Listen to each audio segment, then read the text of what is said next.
Welcome, everyone. I call the June 15th, 2022 Planning Commission meeting to order.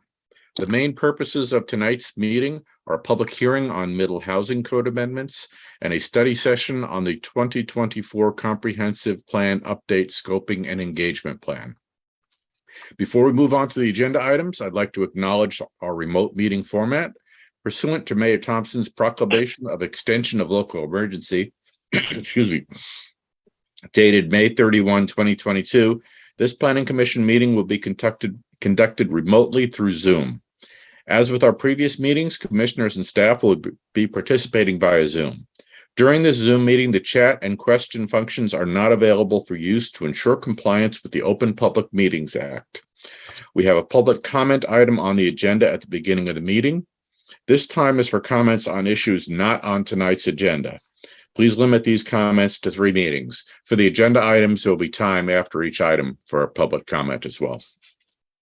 Public comment will be allowed both in writing and orally. The Imagine Bothell notice, city website, and tonight's agenda all provided information to the public for providing comments. People wishing to comment were instructed to notify staff or provide written comments by 3 p.m. today, and we did receive some written comments via email to commissioners. The video of this meeting will be streamed live as well as recorded and available for later viewing on the city's YouTube channel. The call-in number was provided on the meeting agenda for members of the public who wish to call in by phone and listen live to the meeting. For our phone-in callers, during staff presentations, staff will make every effort to specify which materials they are referencing so that everyone can follow along. Those who provided advance notice are able to make comments under the audience comments portion of the meeting. Email was encouraged as well and will be acknowledged. At this point, we'll take a moment to acknowledge the attendance of the commissioners, and I will go by position number. Commissioner Dodd. Present. Commissioner Westerbeck. Present. Commissioner Curd. Present. Commissioner Robson. Present. Commissioner Anders. Present. Commissioner Gustafson. Present. And I'm the chair, Kevin Kiernan. So all commissioners are present. In addition, we have with us Ashley Winchell, the Deputy Director of Planning.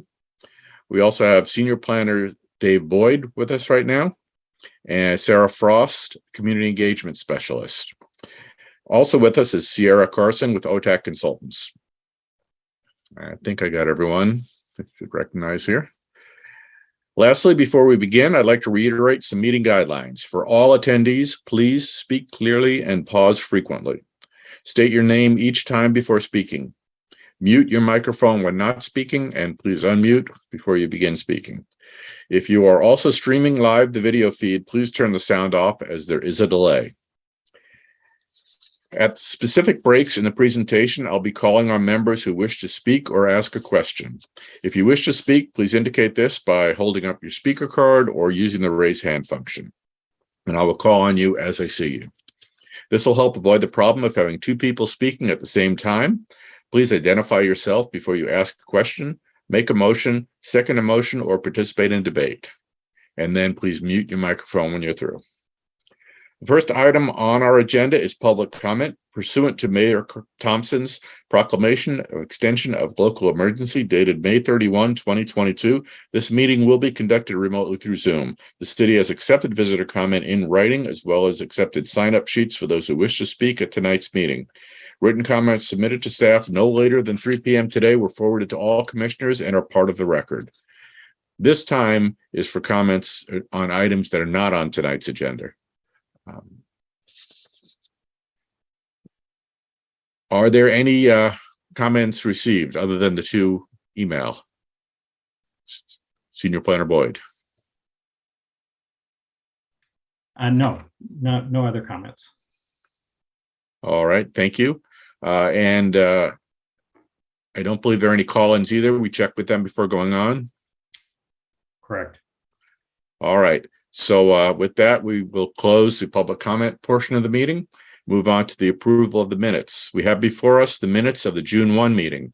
Is there a motion to approve those minutes?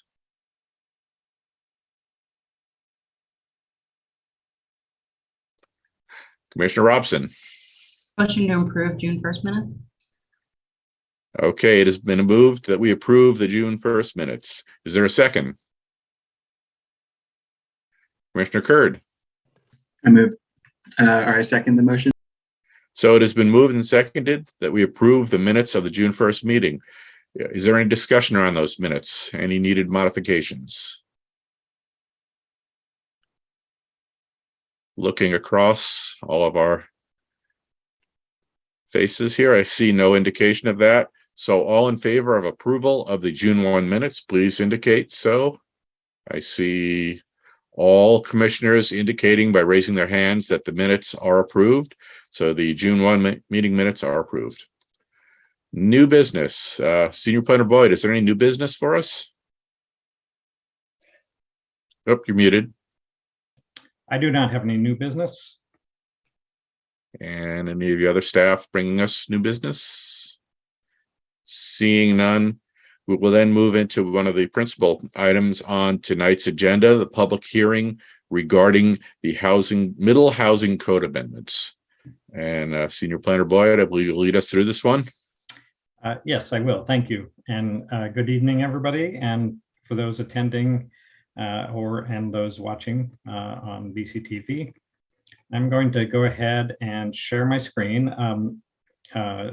We do not have with us tonight Sarah Breakstone, who's been the lead and put together this presentation along with Sarah Carson of OTAC. So I'm going to go through the presentation. We collaborated to some extent. So let me pull that up.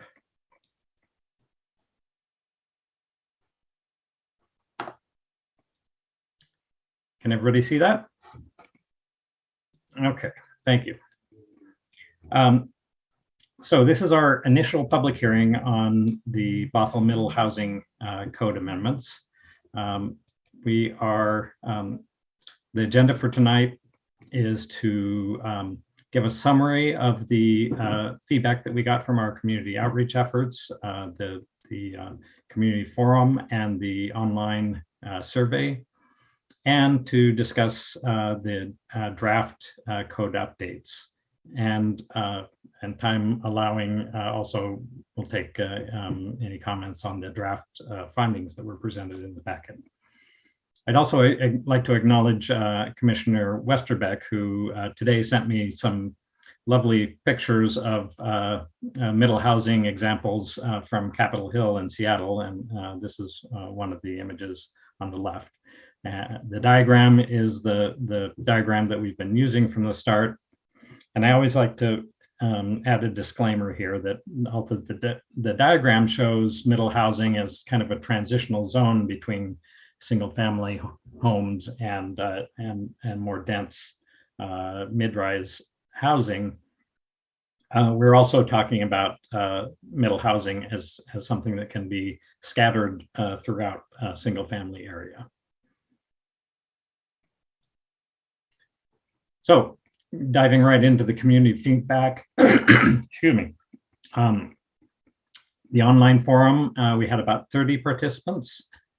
We started with a general presentation and some general questions, and then broke up into small group discussions, which were intended to get into more detailed discussion on the 5 questions that were similar to those on the online survey.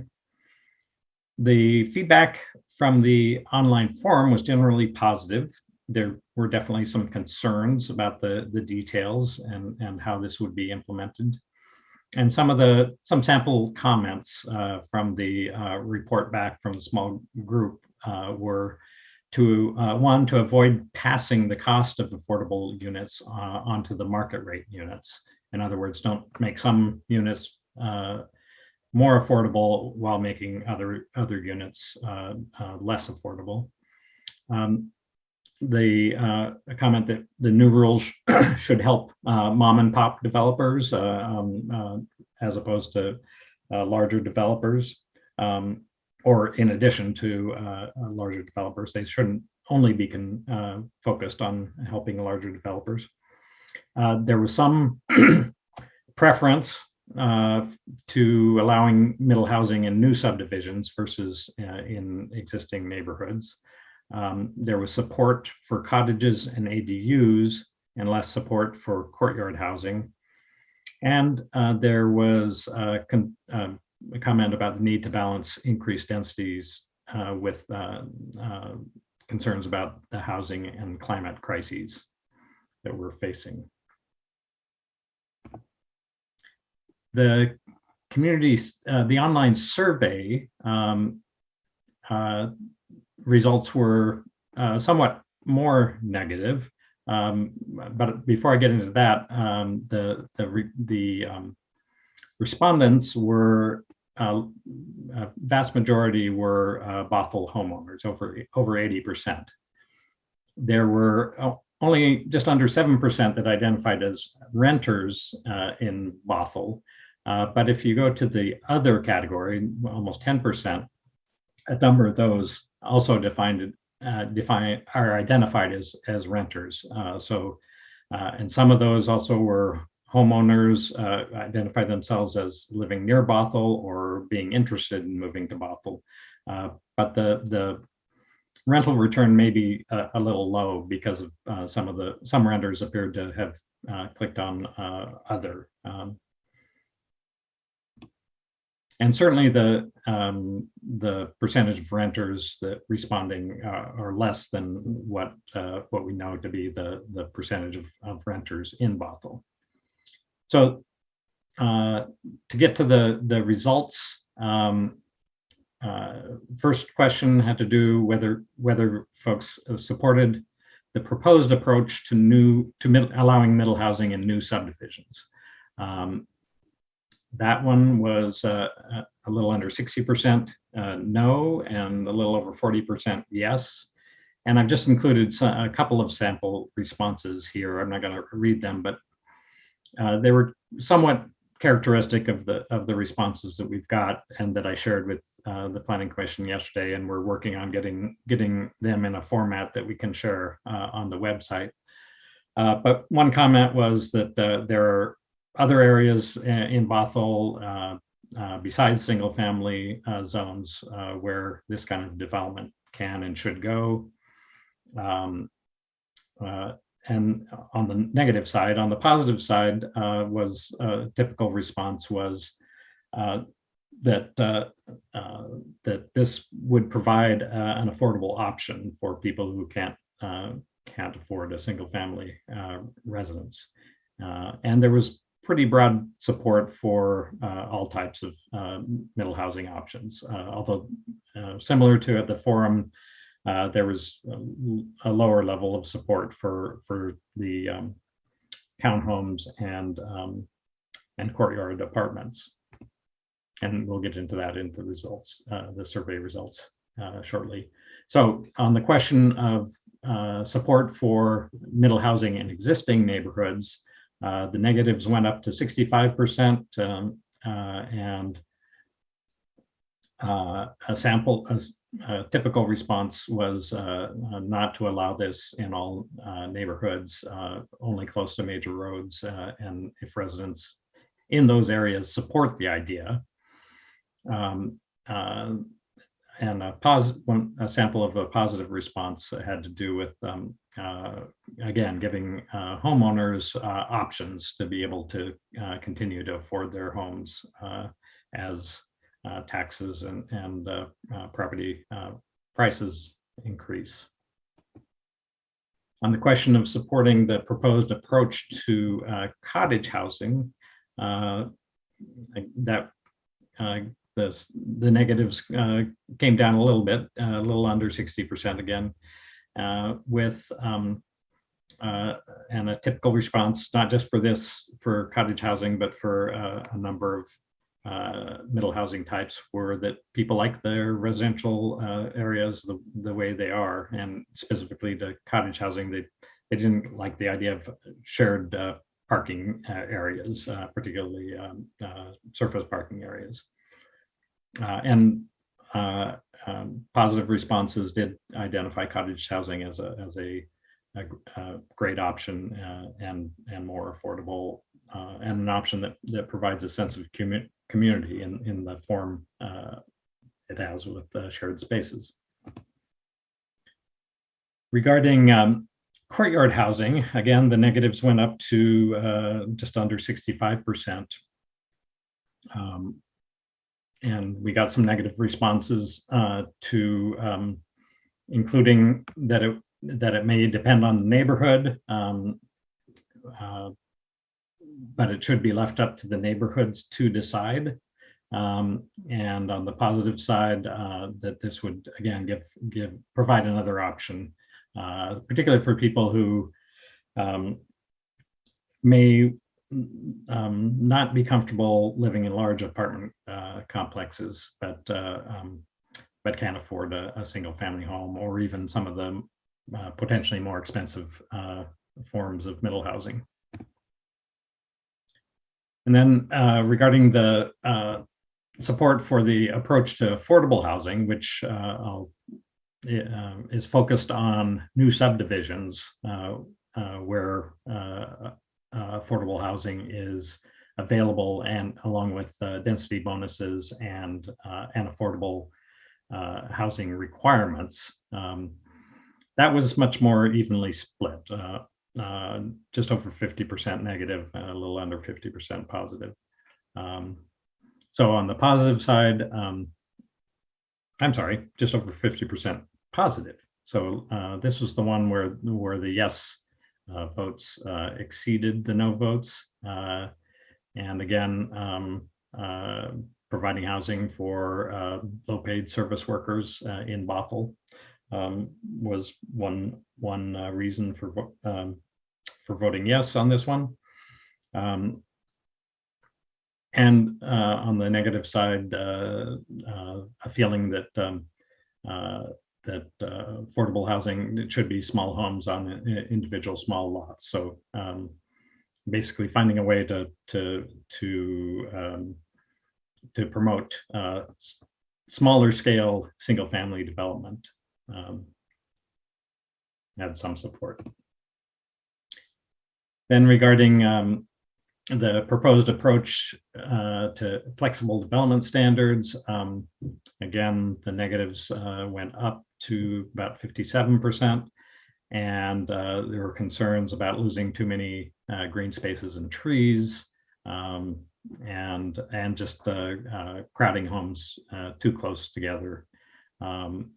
On the positive side, there was some understanding that the flexible development standards could be used to help protect trees. So that was an interesting pair of responses. And then on the question of support for the proposed approach to ADUs, again, negatives went up to 50%, 57%. And this was actually a common response across in the negative responses to many of these housing types, concern about the additional burden that this increased density would put on the North Shore School District, given their the overcrowded state of the school district as it is. And again, fairly common to the positive responses throughout was making good use of land area is something that we need. Oops.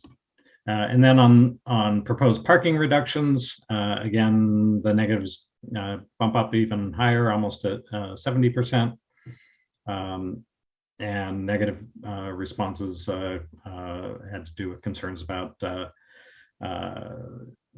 street parking getting overburdened, and just a feeling that simply reducing the number of parking spots will not reduce the number of cars.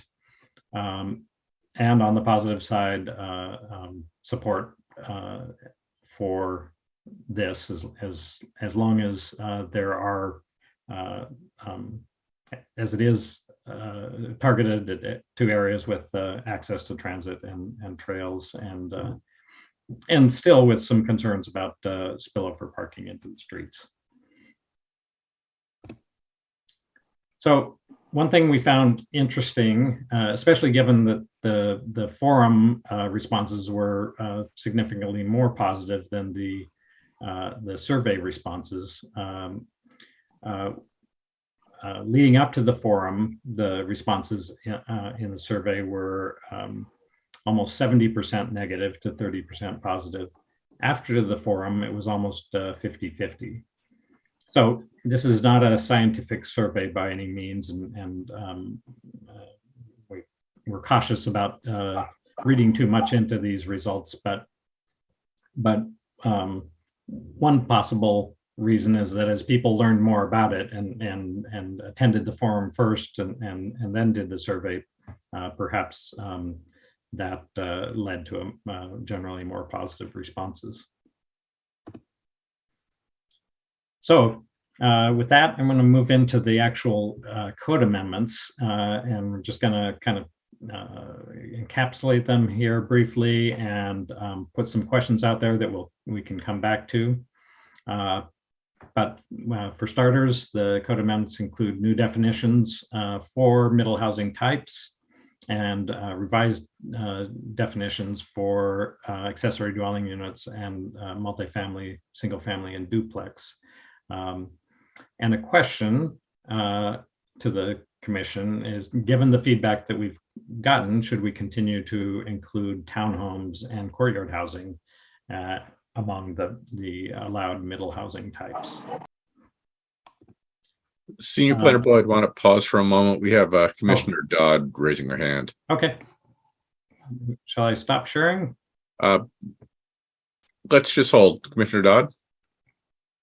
I guess I just had two questions about the survey results slides. So the first one was, there was a slide about let's make one of the responses that you highlighted was, let's make affordable housing small homes on small lots. That sounds a lot like cottage housing. So I guess I'm trying to understand, was there anything there or within that, because I wasn't able to go to the public forum, was there anything that might clarify what that person meant? If not, like, I guess it sounds a lot like cottages, so I'm not sure if there's any more clarity you have on that. I don't. If you look at the spreadsheet that we shared, and I understand it's not the most user-friendly form, but there you can scroll across and see what each respondent, how they answered each question. So I didn't do that when I just tried to extract kind of a range of responses to include in the presentation here. But if I went back and found that response, I could look over and see if that person was positively inclined towards cottage housing, but not other middle housing types. But I did not do that. Okay, that makes sense. My other question was around just the big difference in sentiment before the forum and after. On those slides that go through the individual questions, is there any plan to refine them for those responses, yes and no, before and after the forum, to see if that actually changed on each individual issue? Because I definitely saw on the internet a lot of people encouraging folks to take the survey with negative responses, and my hope is that the reason we saw better responses after the forum is people tuned in and learned a little more and didn't sort of react to inflammatory pushes to comment. So I'm curious if that's going to be detailed on those other slides. We certainly could do that if the commission would like that level of detail. So far, we've only done that for the overall responses that are shown here. I think since we all got some of the details in our email, I guess in my mind that would be really helpful for council to understand the sentiment difference. And obviously you can only speculate as to why, but just the fact that it exists is, I feel it's pretty noteworthy. But those are just survey questions. Thank you though. You bet. I will note that and pass that on to, well, Sarah is here, but I'll try to have a discussion with our consultant about how, I think that's a relatively easy task to do, sorting those responses per question. So moving on to the code amendments, through the code amendments, we also changed the permitted uses in the zones to allow middle housing types in all residential zones. And then again, in response to some of the survey comments, and this is really where we started out, but should middle housing only be allowed in new subdivisions, or can it also be allowed in existing, or should it also be allowed in the existing residential neighborhoods? And we'll come back to these questions. And this is a preview of some of the things we want to get feedback from you on tonight. On the affordable housing approach, some questions are, should the affordability requirement apply to any new subdivision that is eligible for the middle housing density bonus, whether they use it or not? So we may have some developers that say, no, I don't need the density bonus, and I want to continue just building single family homes. The precedents that we set in the general downtown overlay, affordable housing overlay, where we raise the height limit to 4 floors, the density limit applies whether a developer uses that 4th floor or not. So what we've written into the code is that going forward, basically any new subdivision will have the affordable housing requirement. The number of units will be slightly less if they don't take the bonus, but it will produce then some affordable single family home, and most likely affordable ownership housing. I have a feeling that might be one that will get a fair amount of discussion later. Then in terms of the development regulations, we again added middle housing types to the table of development standards, added an example of lot size averaging for consideration, basically expanding on what we allow in terms of lot size averaging. Revised setback and lot coverage standards to provide flexibility, and the density bonus for new subdivisions. So some questions that we kind of came across and kicked around as we were working on this. Should the maximum lot size be adjusted for middle housing types? Currently, the maximum lot size is 150% of the average or average lot size for a zone. So in our 7,200, for example, it's 150% of that, so 10,800 square feet. And then should minimum lot size be adjusted, or should the lot size averaging provisions be used instead? And this is in response to a specific example that I had actually hoped to provide tonight as kind of a case study. I'll do that for the next time, but it's a situation where a homeowner has a lot that is big enough to subdivide per the zoning category, but because of the way the house sits on it, it's really not feasible to do so and meet our minimum lot size standards. So there are a couple of approaches there. One, just loosen up those minimum lot size requirements outright, regardless of what you're doing, or maybe just loosen those up if they provide middle housing to create another incentive for middle housing types. Regarding accessory dwelling units, we hadn't discussed ADUs in depth, but we did in the proposed amendments adjusted the definition of ADUs to allow them not just in single family zones, but as we do downtown, ADUs could be allowed in multifamily housing. So for example, in a townhome, and we've had applications or townhome owners who have approached us about creating an ADU in the bottom level that would be accessory to the unit above. And then we're proposing removing certain restrictions to allow more flexibility for ADU development and fewer barriers to ADU development.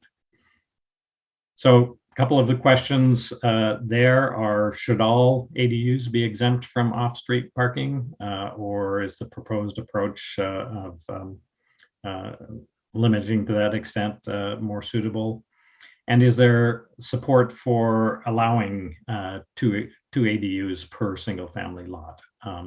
Several jurisdictions have done this now. They allow a detached ADU as well as a internal ADU on a single lot. So is that a direction we would like to go?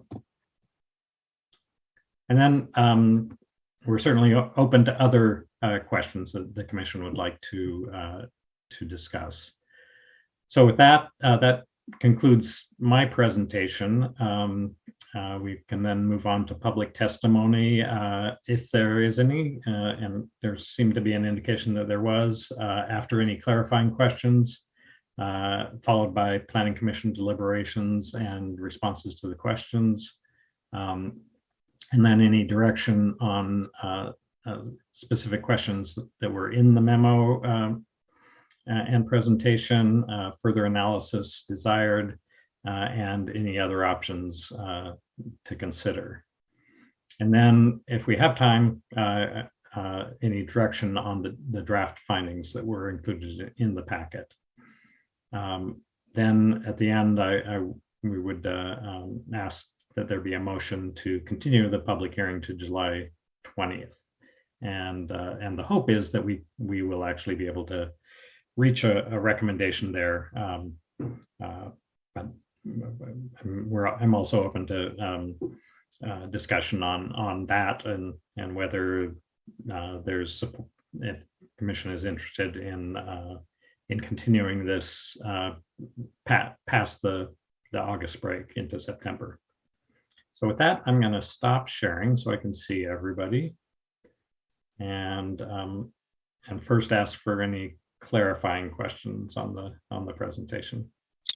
All right, commissioners, as Senior Planner Boyd said, this is the time for clarifying questions. Discussion will come after the testimony. And Commissioner Robson, I see you holding that interesting looking card. My library card. I'm all civic engagement right here. I was just wondering if we could get a little bit more clarification on having two ADUs on each lot and what that would look like. How does that differ from, by the time you have three, how is that differing from a triplex or even butting up to an apartment building? We have more than two. That's a great question. And the difference is in the size limits. It could be one difference. There may be some differences in terms of the parking requirement for an accessory unit. But one thing that we are trying to do is to allow maximum flexibility. We understand that we can't foresee every possibility. So there was another person who Bothell homeowner who attended the forum and followed up with another case study that I'm hoping to bring to you for the next packet and the July 20th meeting, who had a large lot, not large enough, not like the other one that was large enough to subdivide, but a large lot with a small house. And because of our current ADU size restrictions, the ADU would be limited to 630 square feet or something like that. Or they could make the small house, build a larger house on the back portion of the lot and make the existing house the ADU. It's a little bit bigger than the current 800 square foot maximum, but we also have some provisions in there for exceptions to that would could probably apply. So, and then given that if we allow up to a fourplex on a single family lot, he asked the question, well, could I turn the existing house into a ADU or a cottage, build a duplex on the back, and then another cottage, for example? I didn't necessarily see any reason why that shouldn't be allowed if we were to allow a fourplex, or to tear down the existing house and create a fourplex. So it's basically to create a number of options for homeowners to create the kinds of middle housing that make sense for their particular situation.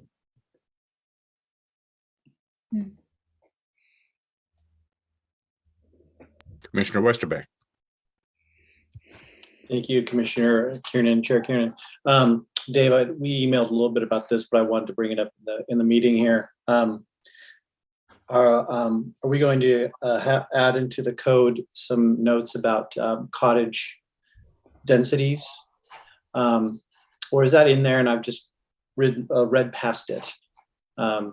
Sounds like we discussed, in the past, just doubling the given density for that zone, like Snohomish County, but that could be a little light for some lots. So I'm curious if we're going to visit that as a commission. I think we do need to look into that a little more in a little more depth. In the example I just gave, a large lot with a small house, in theory, following the logic that I just explained, if we allow fourplexes, why not allow 4 cottages on that Right. lot if they fit? So I'm not sure that our proposed code amendments address that as clearly as we would need to. Yeah. I think it's going to come up. I work in the code, as you know, and that was one of my first questions, like, how do I know how many cottages I can put on a lot? So, and I can't help but think about our R2800 zones, because a lot of the existing cottage developments that around the Northwest have lots of around 3,000 square feet, even 2,500 square feet. So our R2800, it could be a good, interesting, placeholder to use, like, 1 cottage per 2,800 square feet or something like that. And then you start to get to, densities that a cottage works at and pencils out at. So just want to suggest that. Thanks for the clarification. And just to pick up on, so one thing I've told people who've shown interest in cottage housing is that you could, in theory, do cottage housing in our 2,800 or 4,000 zones, or through the cluster PUD in other single family zones. Nobody has actually attempted that, and there may be reasons why that particular mechanism doesn't work as well. So we're trying to create a way to do it that will actually be something that people will use. That makes sense. I've noodled on it a little bit myself for clients, and it's difficult to make work in the clustering. I think we've talked about that a little bit, and it would work in the 2,800, but we just don't have many of those. So I know Dan Paralek, with his book and like coining the term missing middle, he studies that and consults on it. He has made the point that they generally work best financially when you can use single family lots. They're made for a single family lot. I know you know that. I just wanted to kind of get it out there. And that's part of why the economics work, and that, they fit the residential scale and everything. So anyway, I look forward to tackling that. Thank you. All right, other commissioner clarifying questions. Commissioner Gustafson. Thank you. Sarah Gustafson here. My question is about the standard for affordable housing units that might be required in the code. Do the required affordable units need to look and and act the same as the other units in the development? Is that already in the code? It is. There is language in section 1207, chapter 1207, affordable housing, that does say, I can't remember exactly how it's worded, but it does say that the affordable units will have similar finishes, construction as the other units. I confess we haven't looked at that language carefully to see if it still applies to middle housing types, because it was really more intended for apartment housing types. But we'll do that, and that's a good point to make sure that we've got the right protections there. Okay, so maybe I'll save my questions on that till we get into the thicker part of the code. Okay. Okay, great. Thank you so much. Other commissioner clarifying questions before we move to public comment? Seeing none, Senior Planner Boyd, do we have individuals who would like to make comments in the public comment portion of the meeting? I believe we do. And before we go to that, I forgot to acknowledge the written comments that were forwarded to the Planning Commission. One is from one of our attendees tonight, Karen Eastby of the Master Builders Association of King County and King and Snohomish County. And the other was from Artis Smidge. I hope I'm not butchering that last name, who could not attend tonight, but that one was forwarded to you, and those will both be entered as official exhibits in the packet for the next round. So tonight we have the first one to come in was Scott Shiflett, and he indicated that he wasn't sure he would want to comment, but I'm going to go ahead and promote him to a panelist so he can if he wishes to. So Scott, would you like to make a comment? Unmute your microphone and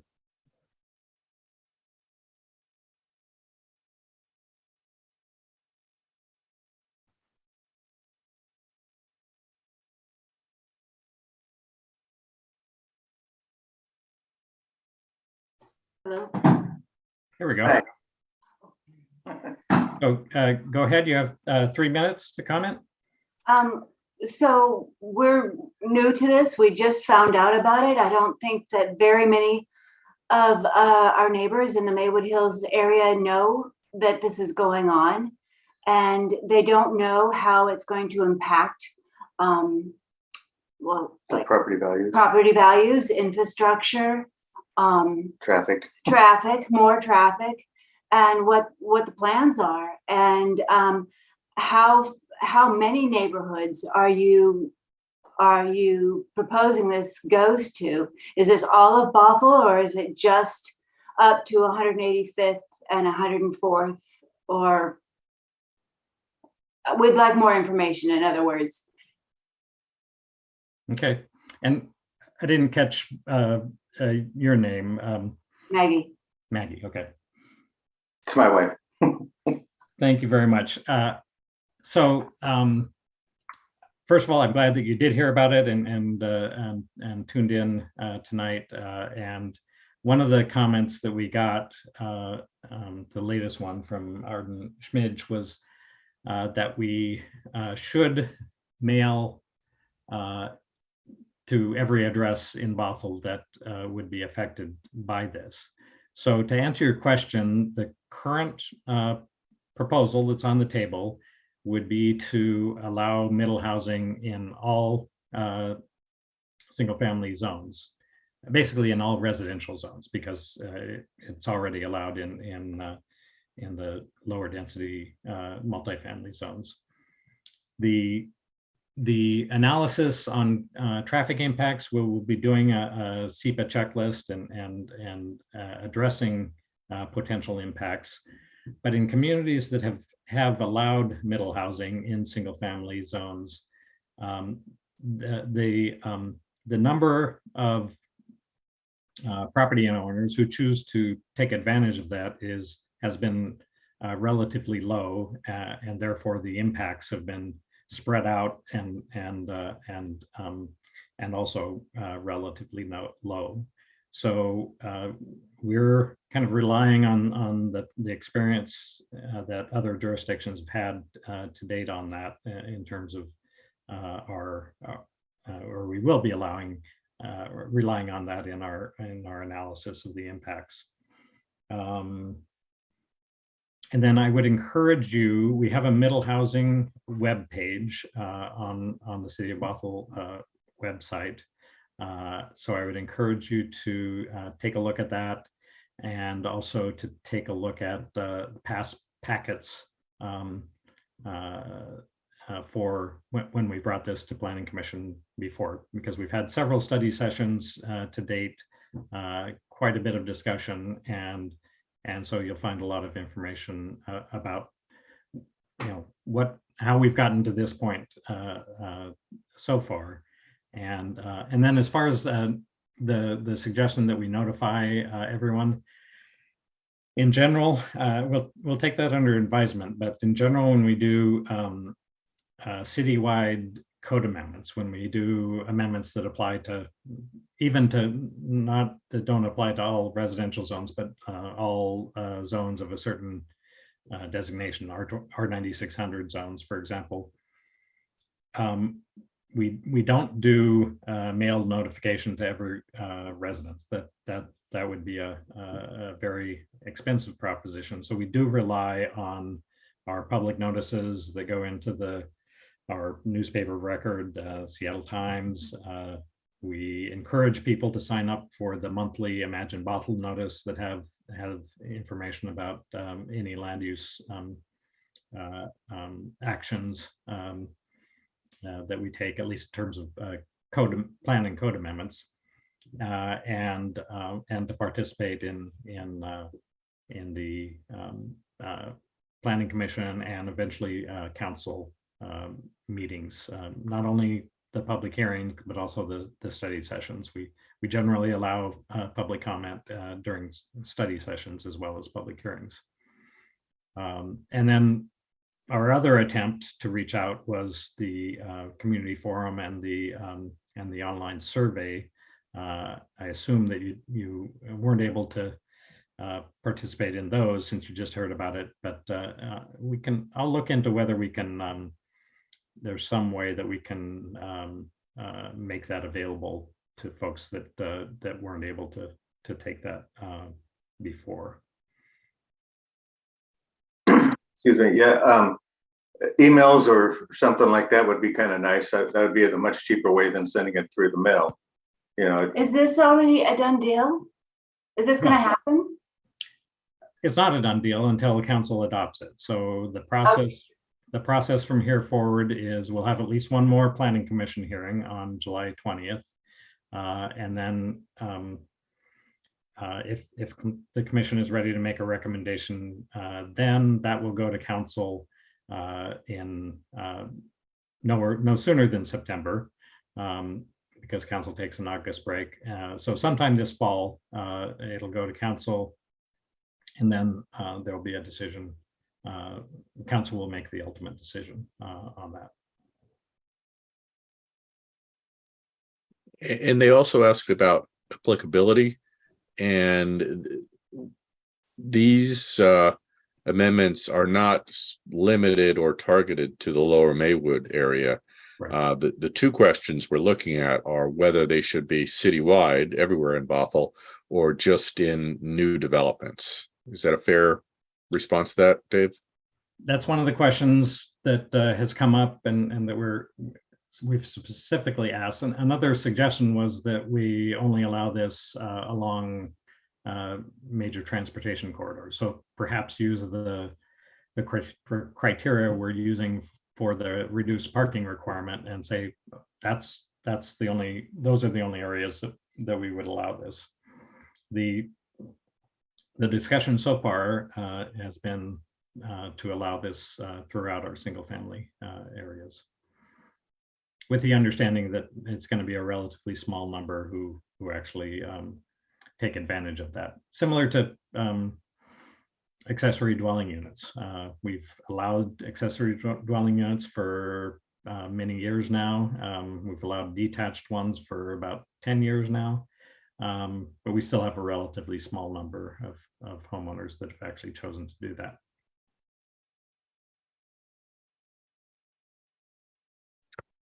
Thank you. Commissioner Gustafson?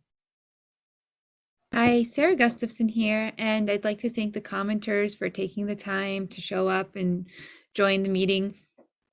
And I wanted to highlight one thing that the commenters mentioned about infrastructure and whether the city can support the infrastructure if these new developments arise. This was a question that came up time and time again in the survey results. And usually the answer that is given is that the developers will pay in infrastructure fees that will support the building of new schools, new sidewalks, and other really important things. So my question for Senior Planner Boyd is, do we have any numbers that might help illustrate those fees that need to be paid in, and any thoughts or feelings about, are those sufficient to support the new development? Thank you.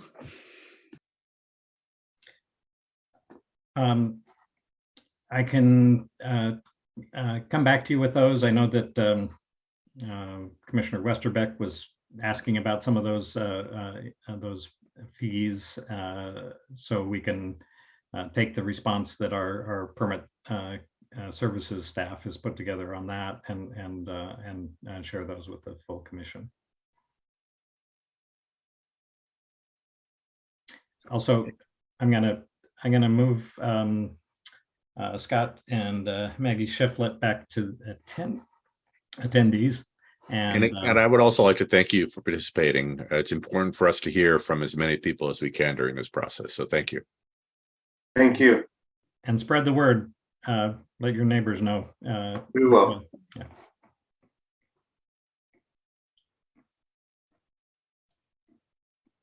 And do we have any other Oh, sorry. individuals who wish to make public comments?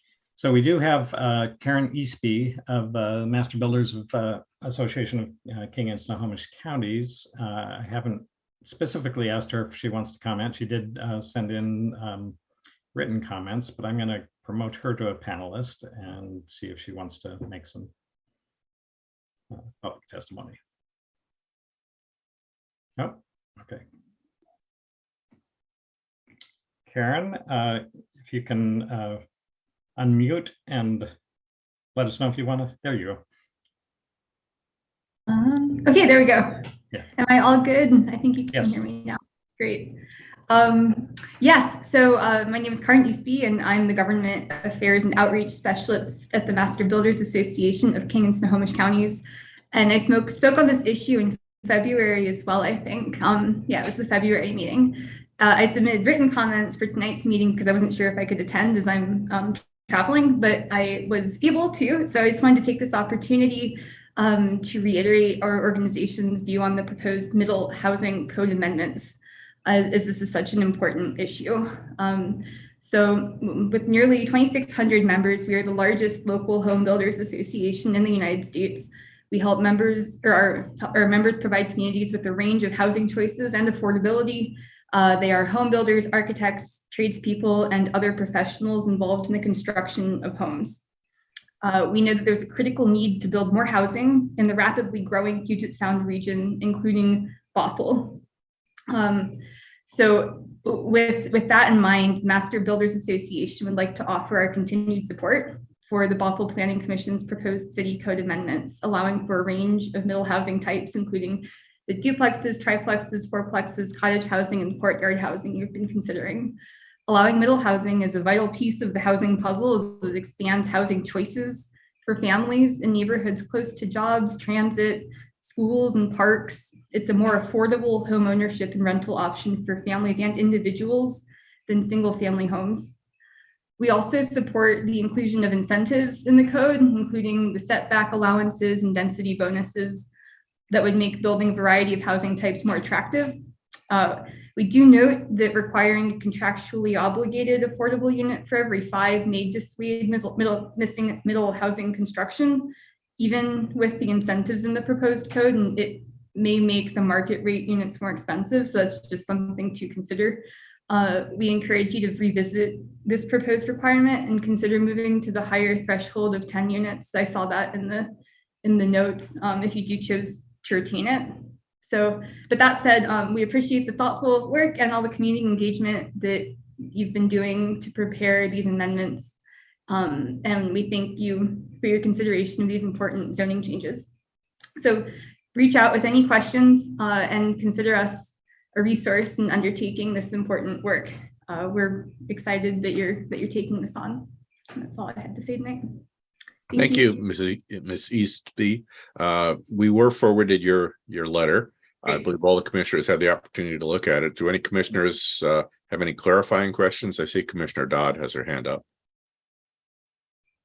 So this was about what Commissioner Gustafson asked about numbers on permit development fees paying for infrastructure. I would love to see that in comparison to single family home development fees, because I wouldn't want us to, I mean, there's a lot of discussion amongst at least my neighbors in Bothell about, does new development pay for itself? Are they paying for the schools that these houses need? The consensus is typically no. There's a lot of pushback on, is it the fees? Is it the school district? Someone once said that state law doesn't allow the school district to actually plan for future capacity. They have to wait till they're overloaded. I don't know what's true, but I would hate for us to single out these new types of developments when really the problem is more universal than that. So I want to see, like, does it pay in proportion to what is already happening with the types of development we allow right now, if that makes sense.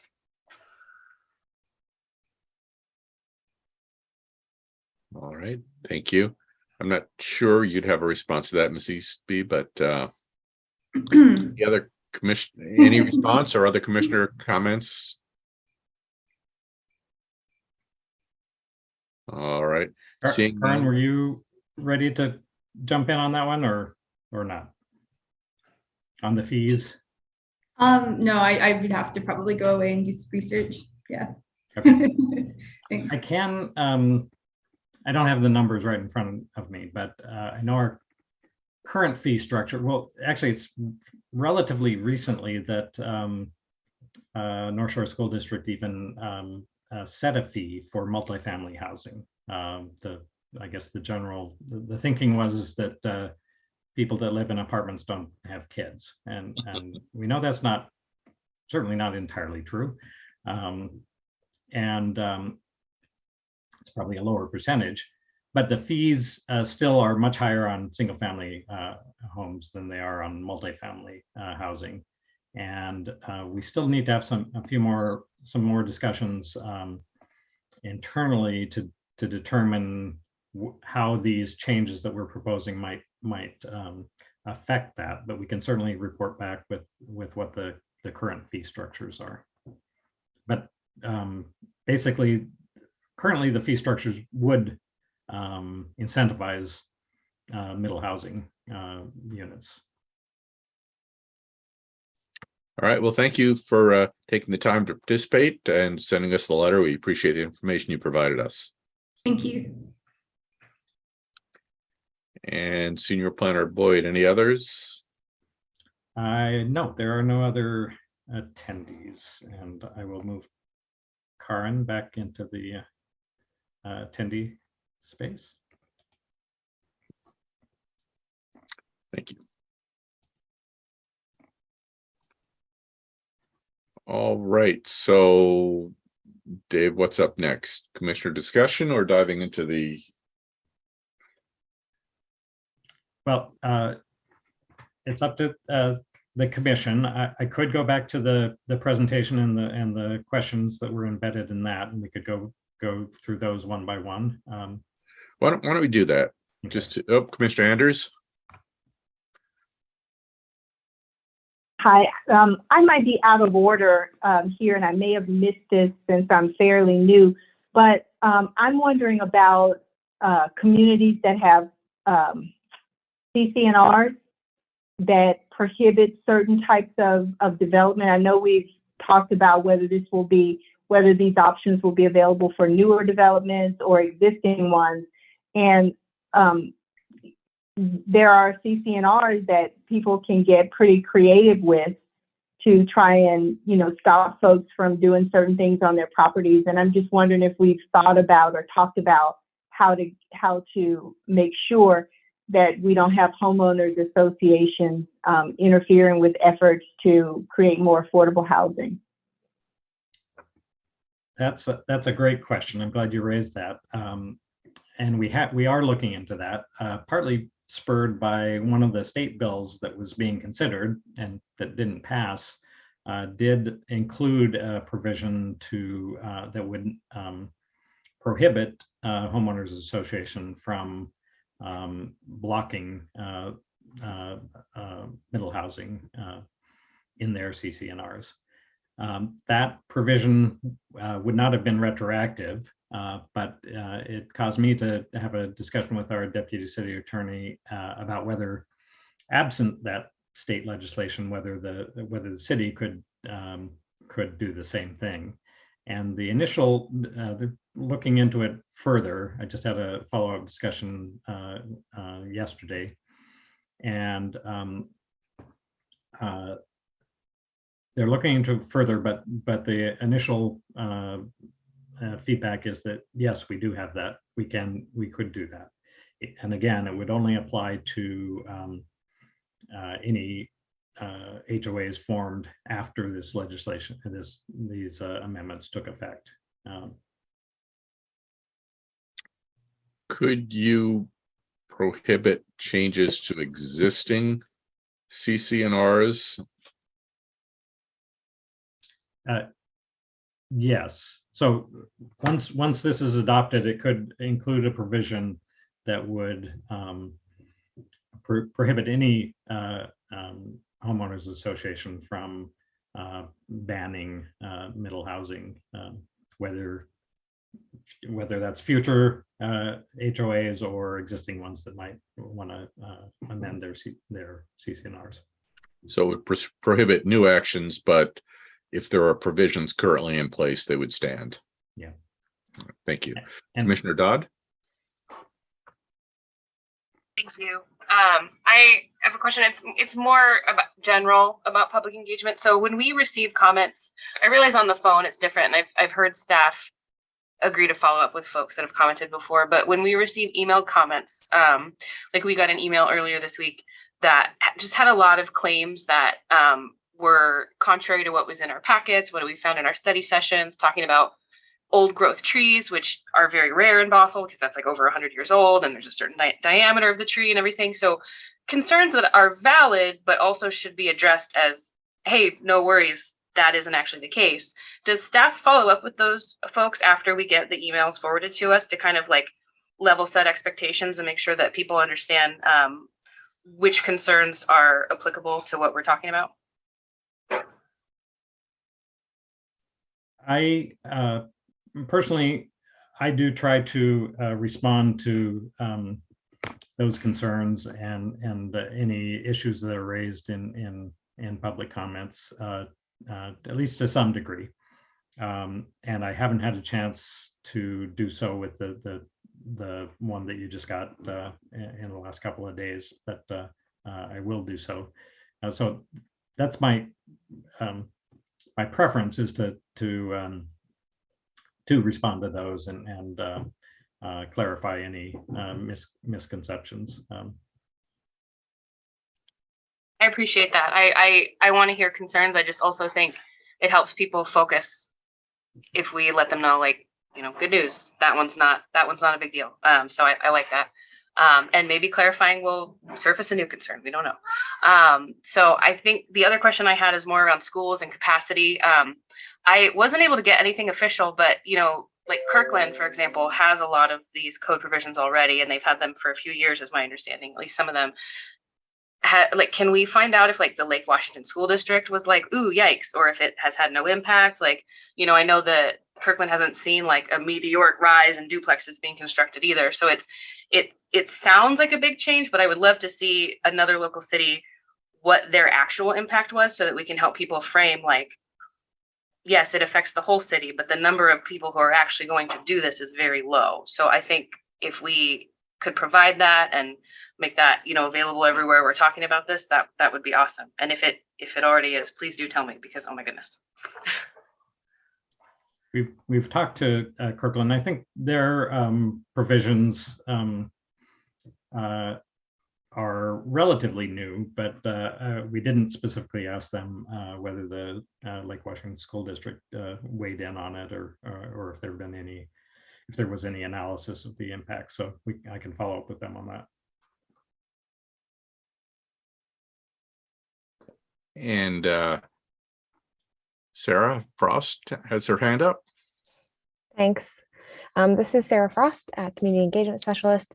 I am one of the things I think would be helpful, and which might help put both community members at ease as well as commission members, is that we can do something like develop an FAQ page with questions that we get repeatedly that would maybe help mitigate some of these things that come up a lot, like the old growth trees, or how often things are happening. So stay tuned for that. That's definitely something we can work on.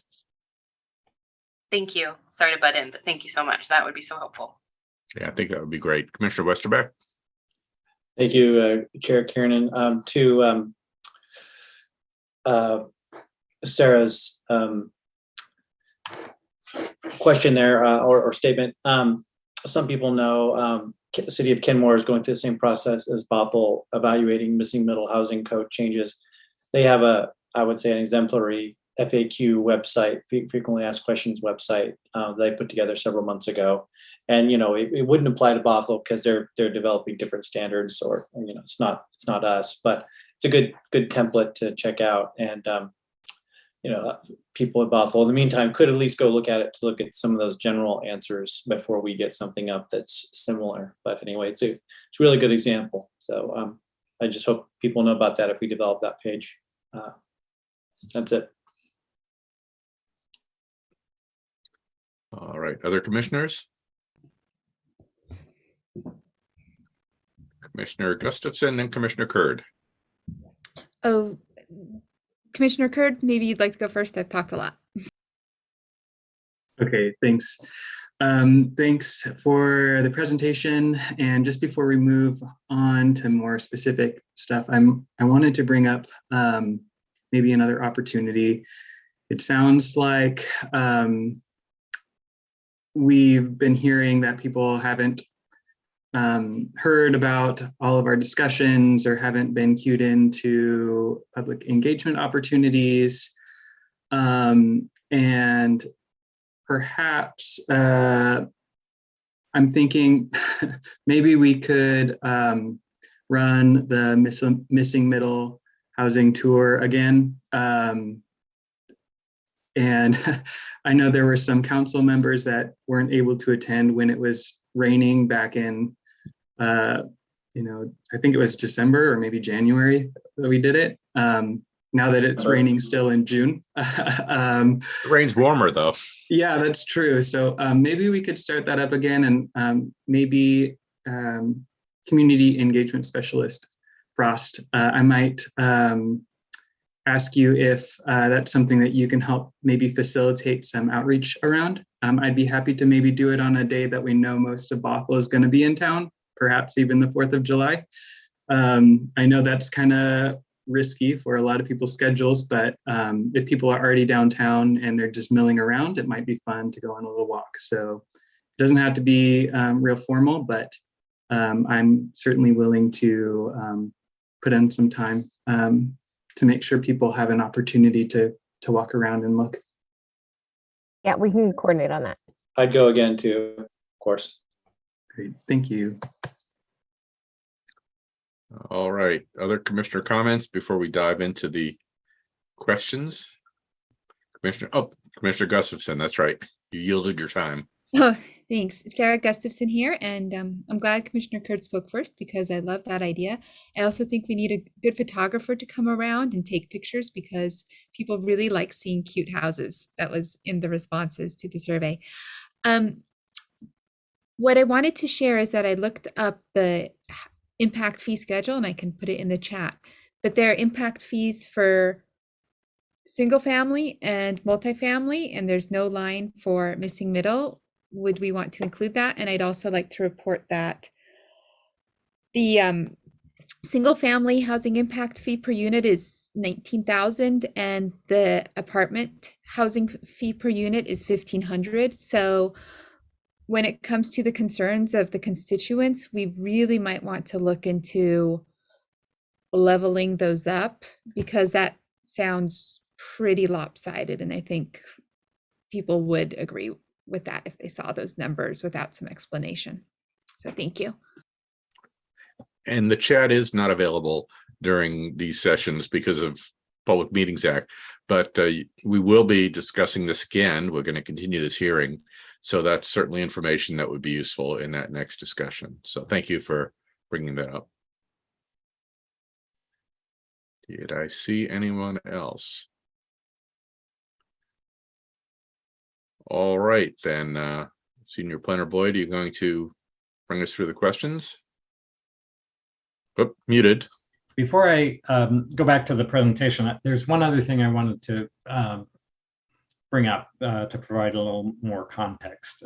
So we're doing this work with a Department of Commerce grant. Actually, we're combining some grant money that was left over from the grant that supported the corner lot duplexes project and a new grant. That money is somewhat limited, so and I think we need to sit down and figure out, get a better sense of how much more we're able to do within that grant. But the Department of Commerce is now offering another middle housing grant, and we're looking into that. And this particular middle housing grant is focused somewhat on some of the issues that the Commission has already raised, equity issues, making sure that we're getting input from communities that haven't typically been involved or been heard from. And then what we are thinking might make sense for us is using the grant to expand on our community outreach and also in our education efforts, things like the FAQ page and just letting people know more about middle housing, and then taking a deeper look into some of these implementation issues, fee structures, building code issues. There is work underway right now to make some changes in the state building code that would treat middle housing under the International Residential Code instead of the International Building Code that is more focused on commercial construction. So that's not within the scope for current contract, but we are looking into that and potentially even a joint application with Arch and or other Arch jurisdictions. So that's coming up, and it may raise a question about whether we should wait until we've finished that work before we move forward with the zoning code amendments or not, whether we can go ahead and adopt the zoning code amendments and then follow up with those implementation issues. So just wanted to let you know that that's a possibility. It's probably a decision that will be made at council after they receive your or actually when they review a support letter for the grant application, that it could come up. But Both of these grants, the one that we're currently doing and the one that we're looking to apply for, need to be used by next July. So we do have room within the grant structure to potentially to delay the adoption of the zoning code amendments if it's felt that that's necessary to do either more outreach or more investigation into implementation issues. So, but for now, we're focused on the zoning code issues. So let me share my screen again. All right. Before we launch into that, would the commissioners like to take a brief break? We're about an hour and a half in. I see a lot of nodding heads. It seems like a logical point. So I've got 7:18 on my screen, say 10 minutes, and we'll come back and then you can share your screen and we'll dive in. Okay. Sound good? All right. Thank you all. Then we'll see you in 10. Okay.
Welcome back, everyone. We are reconvening the June 15th meeting of the Bothell Planning Commission after a brief break. And we are in our public hearing on the Middle Housing Code amendments. And Senior Planner Boyd is going to run us through some questions arising out of his presentation. So Senior Planner Boyd, please proceed.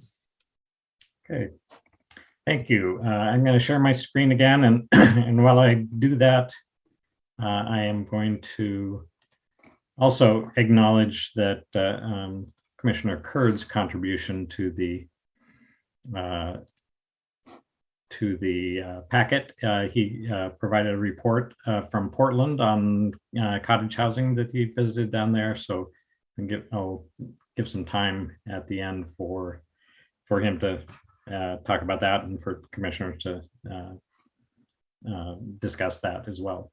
Also, just wanted to acknowledge also that there is one other item on the comp plan community engagement efforts. So we want to allow time for that. And this this hearing is going to be continued. So we don't need to go through each of these issues exhaustively, but let me get started and feel free, Chair Kiernan, to call a timeout if you think it's time to move on. So the first question is we did include some provisions for townhomes and courtyard housing in the packet, but those are two forms that got the most negative feedback, at least courtyard housing. How's the commission feeling about continuing to include those within our provisions? Commissioner Westerbeck. Thank you, Chair Kiernan and Senior Planner Boyd. I feel very strongly they need to stay in. I just want to put the survey in context a little bit. We had 81%, something like that, of existing homeowners in Bothell responding to the survey, and we still had roughly 60-40 support, 40% support for almost every idea that was for missing middle ideas that we proposed in the code changes, and 60% against. That means we had a really good slice of existing homeowners actually in that bunch who were for these changes. So we had a heavily skewed sample, and we still had a lot of support given that sample size from existing homeowners. And they're also not the only ones that matter. We have to think about all the people who want to be in Bothell who aren't. I know this commission just wrote a letter saying we want to get more input from renters. So it's just super critical for us to remember it's not just people who've been here or have just recently bought a house here or a condo here that matter. Everybody else matters too. And if we have a viable solution, townhouses are a proven building type all over the world. Courtyard houses, there's articles I can point us to where people extol the virtues of living in a courtyard apartment complex and how they enjoy the sense of community and the affordability and so forth. So just because we have a sample, a pretty small sample of that, of people who say, no, we don't want that, we have to think of the bigger picture. There are a lot of people who would benefit from that. And we're really trying to move the needle on housing in Bothell and expand choice. And I think as was brought up earlier, and I read articles about this stuff all the time. The communities, as Senior Planner Boyd brought up, who've been allowing missing middle, Oregon, Minnesota, California, they're not seeing this huge wave of building because it's expensive and it's difficult and it's a financial burden. And a lot of people are going to tear down perfectly good houses to put in missing middle. It's going to be a pretty small sample, probably fewer than we would even want because we were trying to actually make some changes here. So I just want us to keep that in mind. Just because we have a few people who don't want it next door or whatever is not really a good reason to just toss it out. I feel pretty strongly about that. Thank you. All right. Thank you, Commissioner Westerbeck. Commissioner Anders.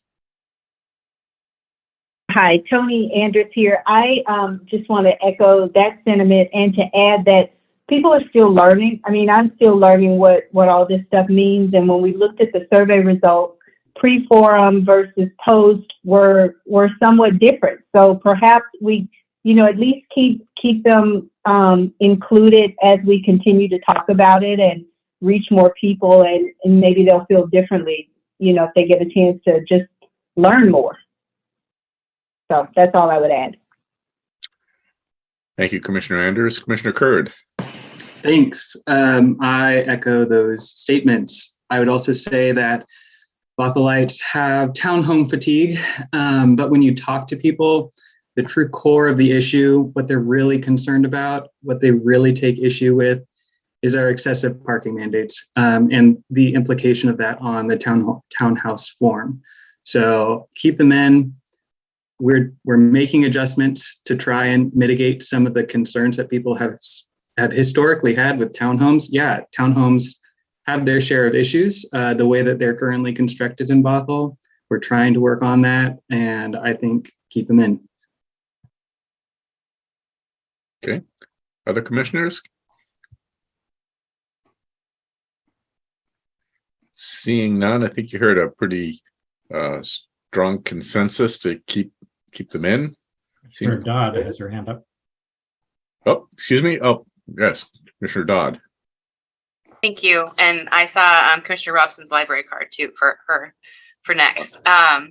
So I was just going to echo what all the other commissioners have said. I think Commissioner Curd really got to it. It's the way we do townhouses, not necessarily townhouses, is just from talking to people that live here with us. So thanks. Commissioner Robson, did you wish to speak? My questions have been answered. Thank you. Okay, thanks.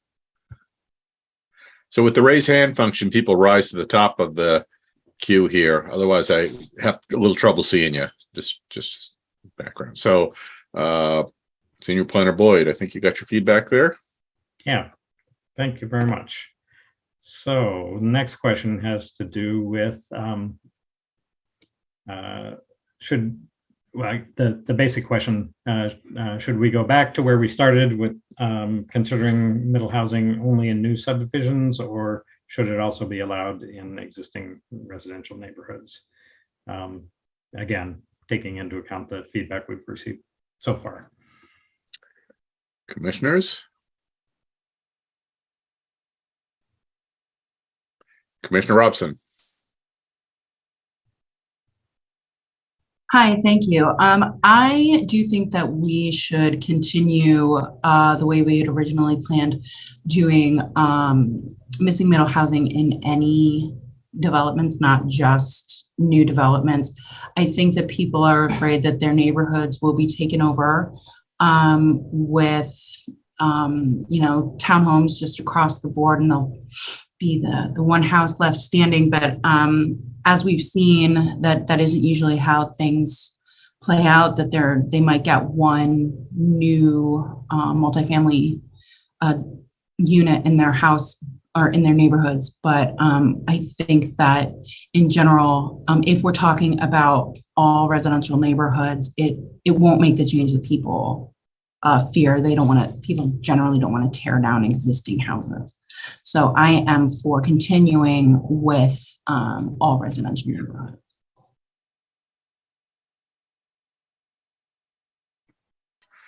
Commissioner Dodd.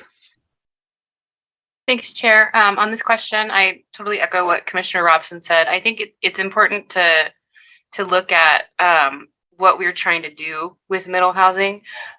We're trying to add more options for folks to stay in their own houses as they age, as their needs for housing shrink, as they want to move in family or whatever they need to do. And so skipping existing neighborhoods completely bypasses part of that, which is a big reason I've been so passionate about this topic personally.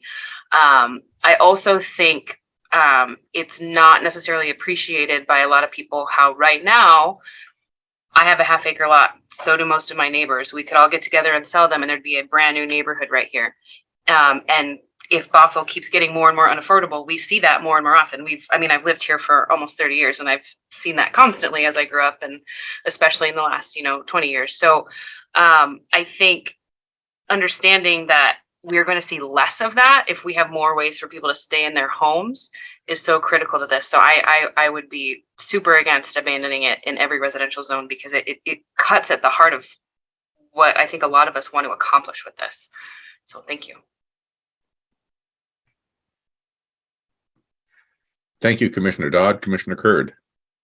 Thanks. I love what Commissioner Dodd said about just the framing around allowing it in existing residential neighborhoods.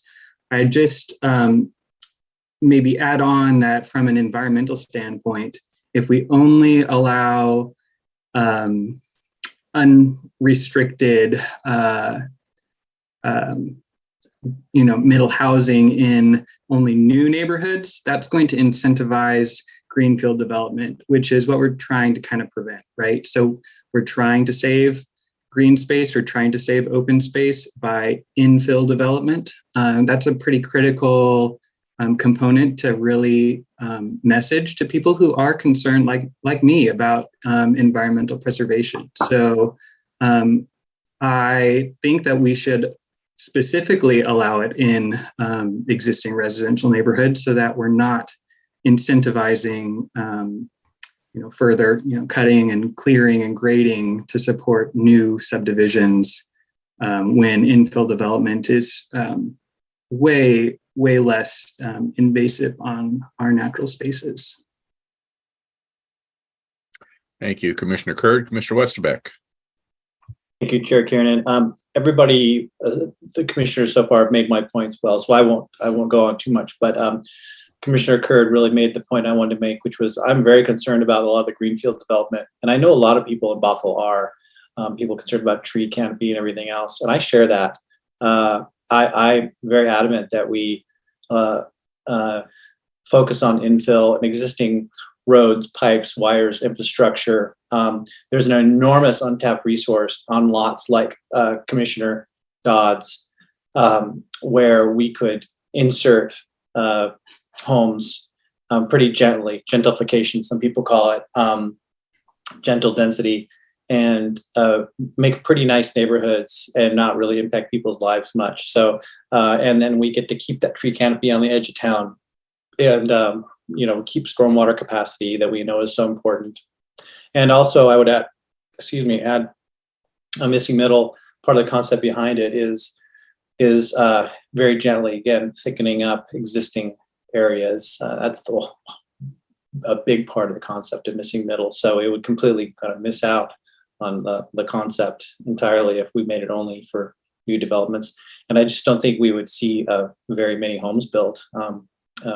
We really kind of need to open up the entire city. And to that effect, something that's concerned me in the past is when cities have done spot zoning. They just allow one spot to be upzoned, for example, for fourplexes or whatever, what have you, or commercial.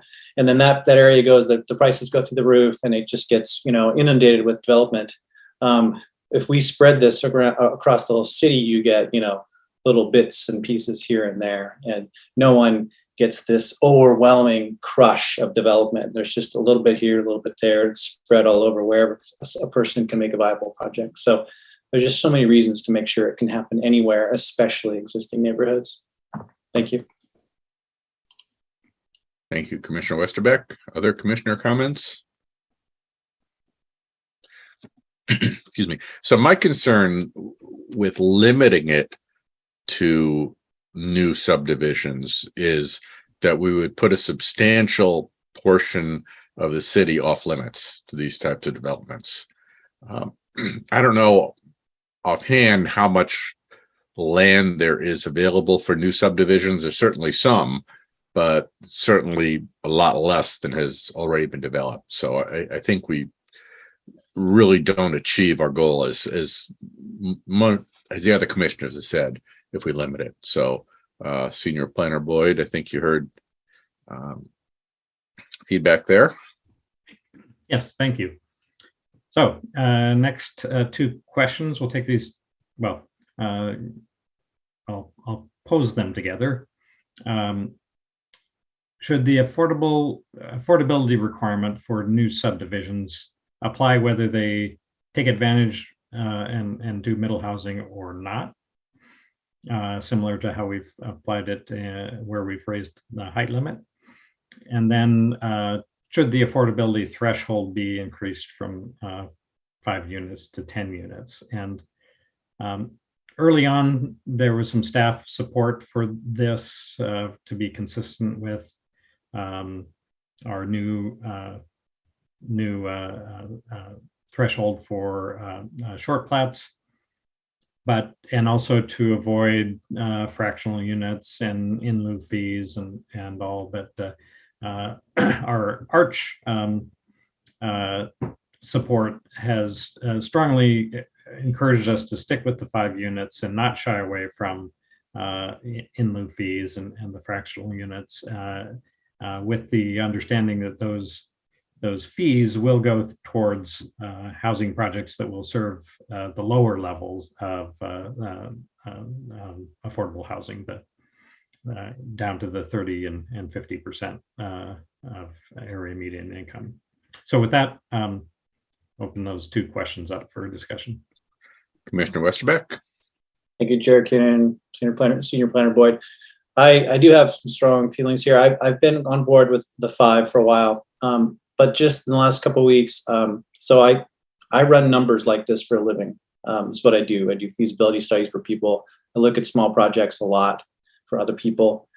I was looking at one in Bothell recently, exchanged an email or 2 with Senior Planner Boyd about fees and so forth for this client. And we're seeing this in Seattle as well.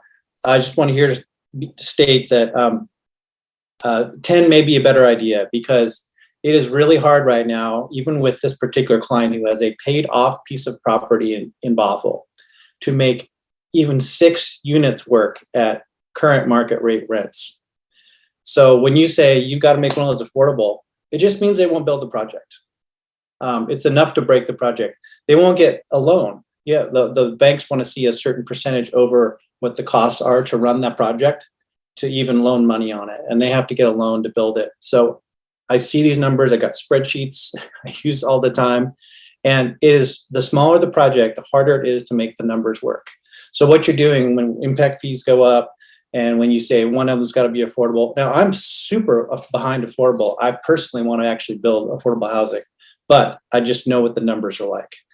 You start to get to more units, you get a bigger project, 10, 20, but particularly 50 or 100.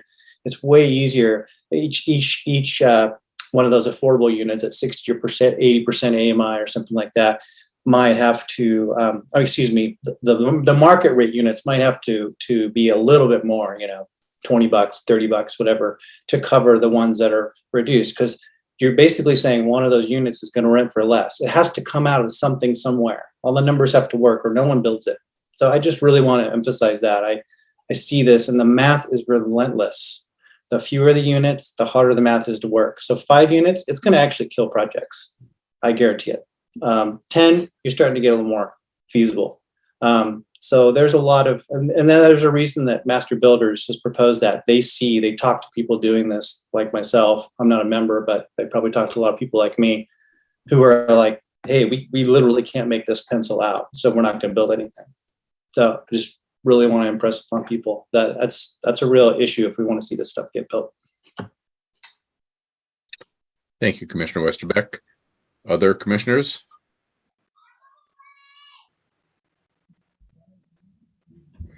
Commissioner Anders, I see your hand up. Yes, it is. I had a question for Commissioner Westerbeck. I got lost in there somewhere. Did you say the fewer the number of affordable units, the bigger the project needed to be? No, the more. So basically, anytime there's an affordable unit in a building, it's going to rent for less. It's mandated to rent for less, 60%, 80%, wherever the threshold is that's been designed and registered with the county. So it's like this always has to rent for 80% for 30 years, whatever. So if it's say $400 less rent, that $400 has to be added to the other units. It's just, you have to have a certain amount of money to make the building operate. So that money just gets shifted around. So when you have 5 units, that means 20% of the units are more affordable. So that rent that they're not getting from that has to be put onto the other market rate units. And it's way easier with 50 or 100 or 200 or 300 units to do that. I hope that's a little clear. It's just, if you have to get 10,000 a month, whatever, to make your bank loan work and all your fees work, and you're not getting full rent from one of them, the other ones have to make it up. So the fewer units you have, the harder it is for someone who's building or operating a building to cover those costs. Just the larger. And how does that change if it's 10? I don't quite understand how that burden is less than. So if it's 20% of units in a 5 unit, and then you go up to a 10 unit, and it's still just 1 or maybe 2 units, it's just a smaller fraction of the number of units. So it just makes the math work out better. So really there's usually an equilibrium where they say, well, this can support this amount of affordable units and we can still make the math work. The affordable unit just ends up being a bigger slice of the pie and impacting the economics of the project more by the fewer units you have. I hope that helped a little bit, but it's spread over fewer units, and therefore it drives the cost up more quickly on the market rate units. Okay, thank you. There was math in there, and I usually put down when there's math involved. So. I'm sorry, I probably wasn't clear. I get it into my head with this stuff, and I look at it on paper, and I'm not sure I'm always good at explaining it. But when you have fewer units to spread it over, it just becomes harder to make the equation work for the builder, the developer. So that's why we often see affordable units on larger projects, because it's easier to take a smaller amount of rent and add it to a lot of units, 100 or 200 units, to offset the cost of those affordable units that aren't paying that fee. So the more units there are, the less impact there is per unit. Yes, it just diffuses the impact on the market rate units. So it's almost unnoticeable. Whereas it's a very big impact if you have 4 or 5. Thank you, Commissioners Westerbeck and Anders. Commissioner Robson. Thank you. I was wondering regarding as we increase from 5 or limit it to 10, are we talking about changing the percentage of affordable units, or will it maintain the same? Is the ratio the same there? So if you have 5 units, you have to have 1, and if you have 10, you have to have 2. Or when we limit it to 10, then is it 10 has to have 1 unit? Like, are we changing the ratios as we limit the size of the overall development? Or is the same ratio just on larger developments? I'm not sure if I'm being clear. I'll let you. I think I understand. So most of our affordable housing overlays where we have requirements are the requirement is for 10% of the units to be affordable, and that's we still need to have Mike Stanger at Arch run the numbers a little more carefully with regard to this type of housing, but he thinks it'll be in a similar range. So in that case, a project with less than 10 units would only be required to provide a fractional unit of affordable housing. And in that case, they'd have the option of doing a full unit or paying an in lieu fee for that fractional amount. And the fee would be based on what it would cost to build a unit, including land costs. So, and so one of the early reasons for looking at increasing it to 10 was that if your requirement is 10%, then you avoid that those smaller projects that getting a fractional unit requirement. And I think early on we were also thinking that since the funds would, in all likelihood, would go into the Arch Trust Fund and therefore not necessarily be spent in the city of Bothell, there was some reluctance to go that direction. But I think more and more we're seeing more acceptance of that model and the fact that affordable housing anywhere in the region is a benefit to Bothell, and that eventually we will get some of those trust fund projects in Bothell. Thank you, Senior Planner Boyd. Commissioner West, I was going to ask about your hand. Other Commissioner Robson? Oh. Thank you. If I could just ask a follow-up. And I apologize for I might be a little dense here, but if the proportion is the same regardless of the number of units, I don't see why building a 10 unit will pencil out better than a 5 unit, and because the rental increases would still remain proportional unless there's some kind of development costs that is lower for a 10 unit as opposed to a 5 unit that I'm missing. Because it seems to me that if it's only a percentage of units, then the effect is the same regarding raising market value overall. If that makes, am I wrong in thinking that? Is there something I'm overlooking? I think, and Commissioner Westerbeck, you can back this up, is that any project has certain more or less fixed costs, mobilization costs.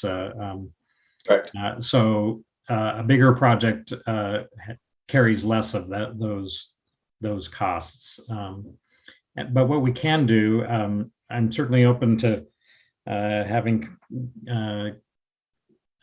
Commissioner Westerbeck provide some of his statistics, and also next time around having Mike Stanger from Arch go through some of how he analyzes this, and then to give us a better sense of how those numbers actually play out.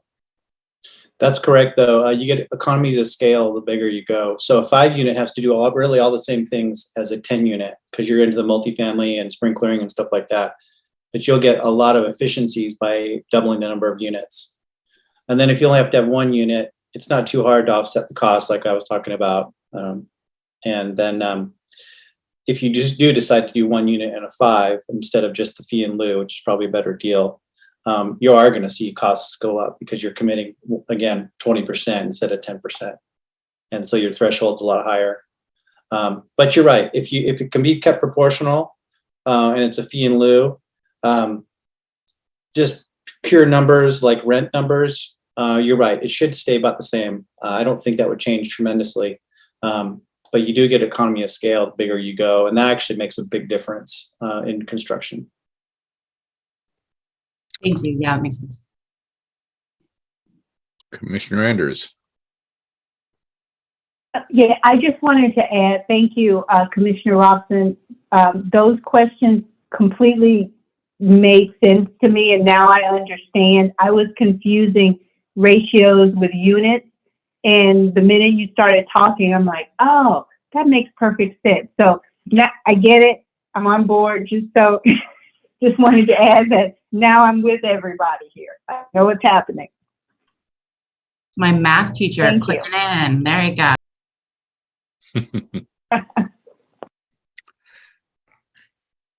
So I have not heard, though, commissioners coming down strongly on one side or the other. And I have heard Senior Planner Boyd say that we're going to have a representative from Arch come and talk to us next time.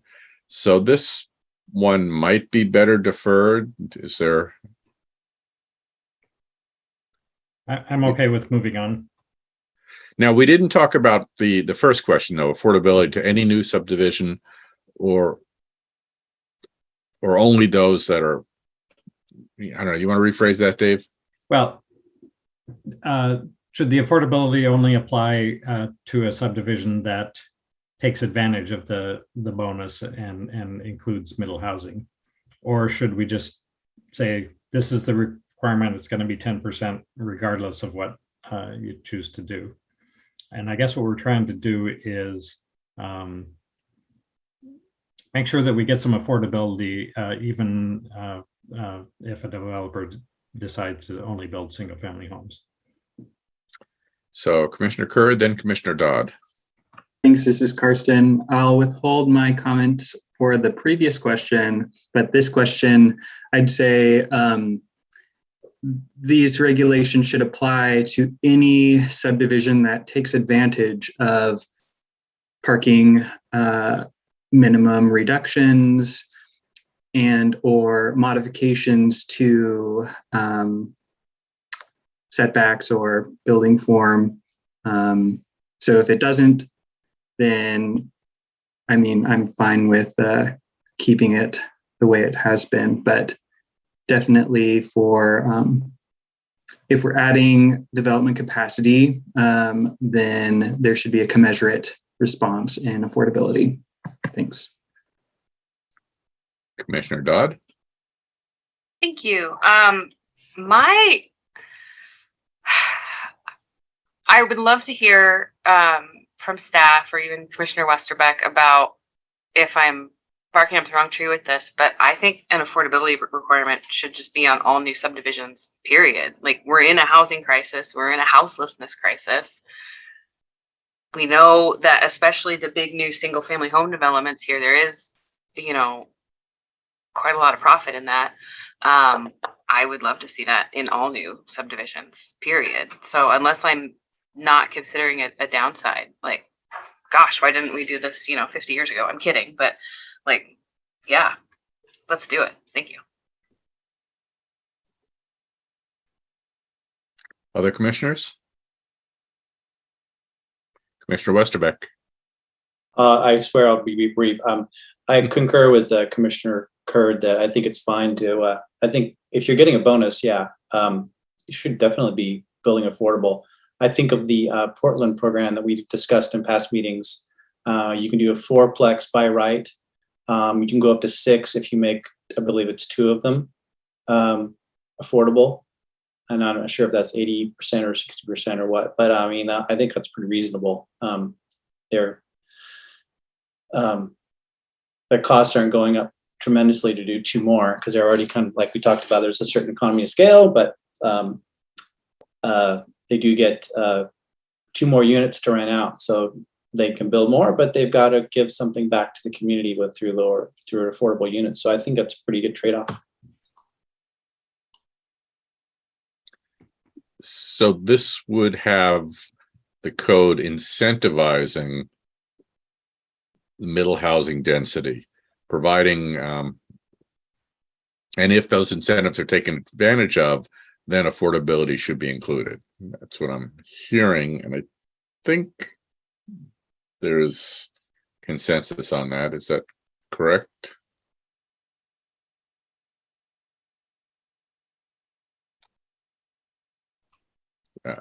Commissioner Curd. My decisions may change after I hear from Mike Stinger. So consider this to be something that we might want to take up at the next meeting too. All right. So why don't we return to this slide next time with Mike here. Okay. So these questions have to do with whether we should consider altering the maximum lot size for middle housing types, and whether we should allow more broad use of lot size averaging. Currently, it's really only applies to R9600 zones, but what's written into the provision is to allow, with lot size averaging, to allow minimum lot size to go down to whatever the next less dense zone is. So in R7200, you could go down to a 5,400 square foot lot. In our 8400, you go down to 7200. So maybe taking those one at a time. and we have not in the proposed amendments made any adjustments for the maximum lot size. We have included and maybe need to refine some of the provisions for allowing cottage housing and courtyard housing to combine lots, so they don't have to fit into a single family lot, but otherwise we're sticking with the single family lot sizes. So any support for increasing the maximum or reducing the minimum sizes? Commissioner Robson. Thank you. I'm just wondering, when we talk about increasing it just forever, or do we cap it out at being like, it can be this big, or you can combine 2 lots, or you can half the lots? What are the upper, to say, should that be adjusted? Are we talking about still maintaining upper and lower limits, and what would that look like? We really haven't explored exactly what the limits are, but it would probably mean just increasing it from 150% to some other percentage. Okay, well, as long as we're flexible, as long as, we intend to put some kind of limit and minimum in general, then I'm all for adjusting the limits to accommodate middle housing. Other commissioners? Commissioner Westerbeck. Thank you. I'm generally for allowing them to go down to the next increment from 72 down to 54, 84 down to 72, et cetera, or in general, allowing for reductions in lot size. We have really large lot sizes in Bothell and a lot of untapped potential. So a missing middle, if we allow designers to be creative, we really can create some fantastic homes on some pretty small lots. So if anything, these constraints can often make some of the more interesting projects. And even a 5,400 square foot lot can handle a lot of missing middle development. So I'm for allowing them to flex and to be smaller. Almost any of the provisions that we have in here that would allow them to be averaged down or reduced in size, or to be flexible. I don't think that they should be made bigger in any case. Thanks. Other commissioners?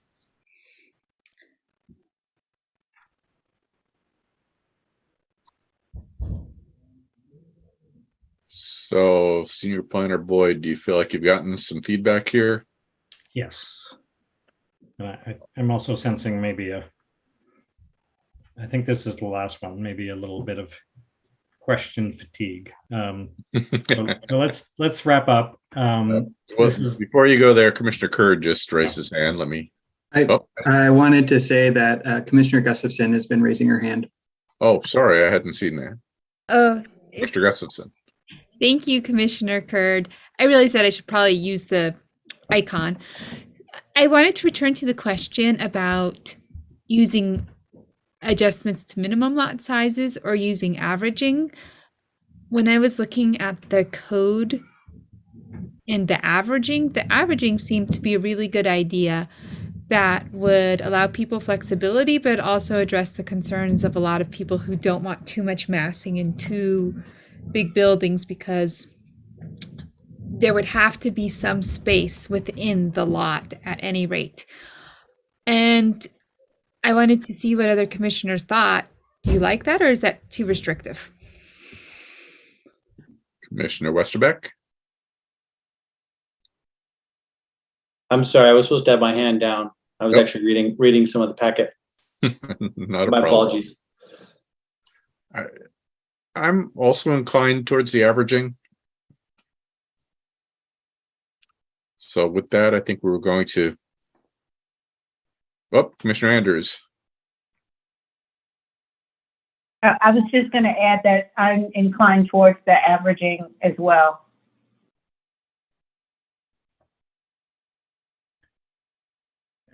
And that's good, because what we're proposing is to allow this additional minimum lot size or lower minimum lot size with averaging. So I think we're at a good point there. So back onto the next issue, accessory dwelling units. The proposal does what a number of communities have done, and has exempted ADUs from any off-street additional off-street parking. And actually, this question is a little bit confusing, because that's what's actually in the code. So, any concerns about that? And then also support for allowing 2 ADUs per single family lot, a detached ADU and a attached ADU. Commissioners?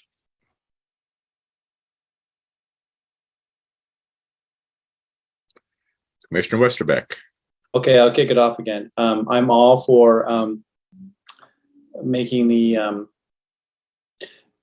exemption from off-street parking. The fact is that that's actually been a major, I've mentioned this in meetings before, in LA and some other cities, Minneapolis. They've found that removing 2 things, the required parking and the owner occupancy requirement, unleashes people to build these. They see very few built until they remove those 2 provisions. So most people are going to have a lot of land and are going to put a parking spot in anyway. It's just convenient for the owner. It's probably easier for them anyway. But removing you have to do this, you have to find a spot, it has to be, this way, seems to have been a stumbling block in other cities. So I think, just make it optional. Most people are going to put it in anyway. When we remove a parking requirement, all it means is it's not mandated. Most people are going to put in parking anyway, whether it's an apartment building, a fourplex, or an ADU in this case. So we don't need to tell people what to do. Just let them figure it out. They're going to want to make it attractive, whether it's their family member or they're going to rent it, whatever. They realize most people have a car. They'll put a parking spot in if they want. And if it's for their elderly uncle who doesn't drive, well, then they don't have to. They can put a garden in if they want. And then ADUs, two per lot, absolutely. We're seeing that everywhere now. Not everywhere. We're seeing it in more cities. And a lot of places you wouldn't even know it. You'd have to go count the electric meters to know that there was a total of 3 units on a property. Often I can see it in Seattle, it's 1 attached as part of the house, and then 1 can be detached, I think. Though maybe Senior Planner Boyd can correct me on that. I think that's not uncommon. So I think maybe you can do 2 detached, but I'm not sure. So I'm for both those things. Other commissioners?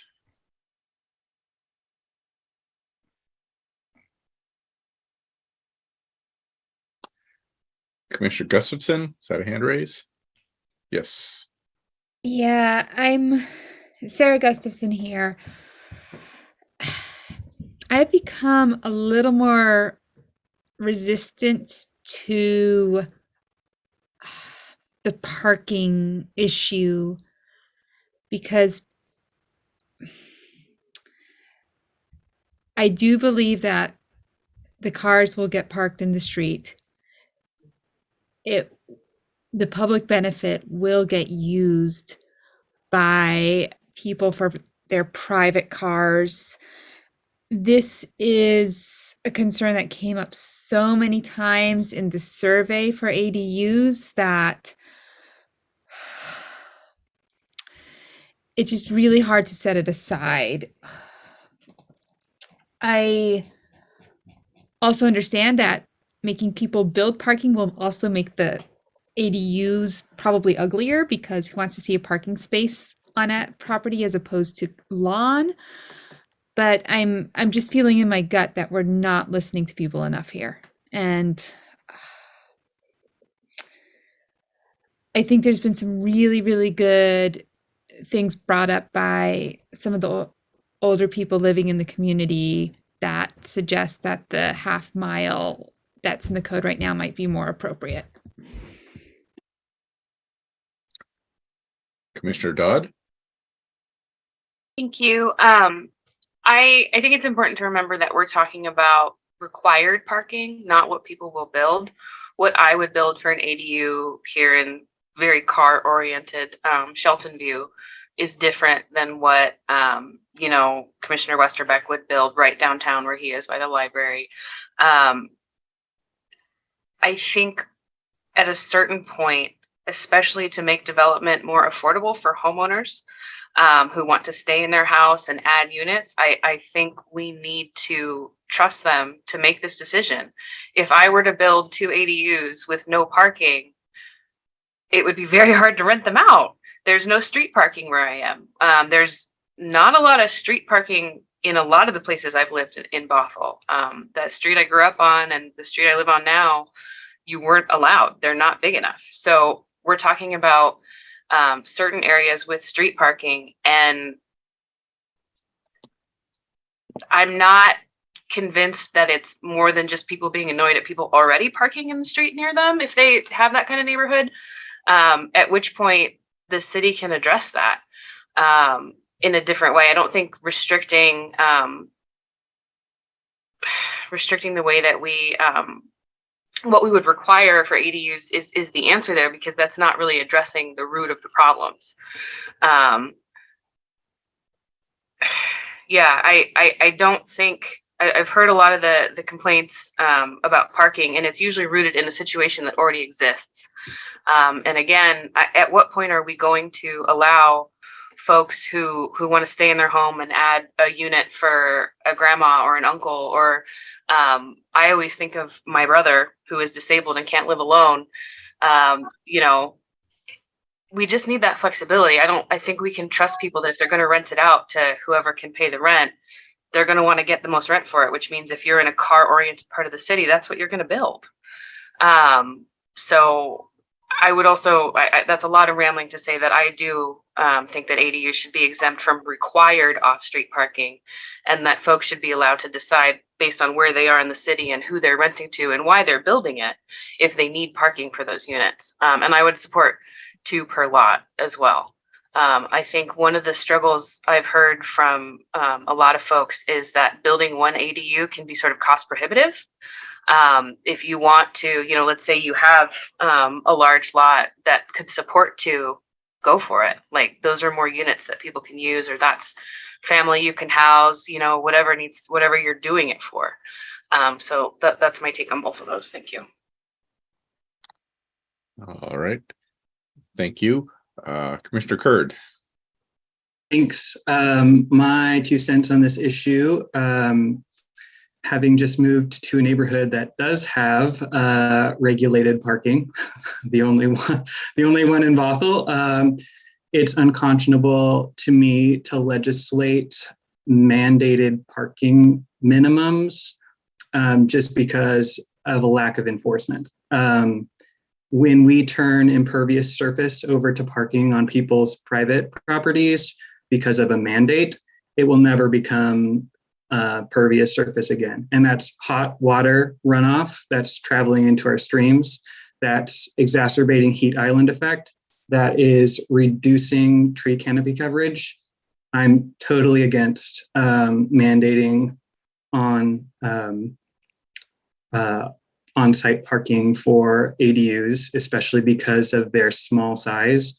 We're talking about like an ADU the size of a parking space. So we don't need to double the amount of impervious surface just because it makes us feel good that we don't have to enforce parking, on-street parking. Like, if this is a public good, if on-street parking is a public good, we need to regulate it as such, and that's a council issue. So I think maybe that's something that we should put into our findings and conclusions.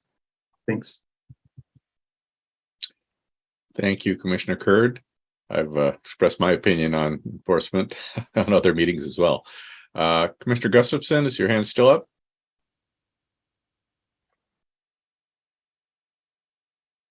Commissioner Anders. I appreciate the comments about enforcement and that we shouldn't, regulate what folks do on their properties, but I am not as convinced that people building ADUs are going to do the right thing and provide parking where it's possible and appropriate. And I do have some real concerns about not requiring some level of off-street parking, because if we're going to allow 2 ADUs per lot, that could be 2 extra cars. If we don't require something, I think we leave it up to the individual. And in some cases that's good, but not everyone is going to do the right thing. Some people are not going to be into building ADUs for the public good, but for profit. And if people are desperate, they may not necessarily care whether they have to park 2 streets over on the street to get home. And I think that we run the risk of overcrowding street parking in areas that these ADUs aren't even in, because that's where people can park if there's no mandated parking. So I get all of the reasons for not wanting to do it, but I do have some real concerns about people who just will not do the right thing because they're not in it for the right reasons. But I do support 2 ADUs per lot. Thank you, Commissioner Anders. Commissioner Robson. Thank you. Like Commissioner Anders and Commissioner Gustafson, I do keep going back and forth on this. In general, I did really appreciate what Commissioner Kurtz said about balancing the public good, because we are accountable to the community, meaning the environment and housing people, and not to accommodate their purchase choices, but rather for them to do. So, I mean, a car is a purchase. It's a luxury that people can decide for themselves, how they want to live within a set environment. But by mandating that we accommodate, that all residences accommodate that purchase, seems like more of a detriment to the environment, to what we are able to house. I mean, just the attractiveness of our community when people don't, when there are other choices for people where we can fix those problems, and we don't have to accommodate what people decide to purchase that and use. They can choose other ways to implement that. So I feel like that I would like to focus more on protecting the environment and making sure we have a lot of housing, so that ADUs should be exempt from any kind of off-street parking or proposed parking minimums, and support ADUs, 2 ADUs per square foot lot, single family lot.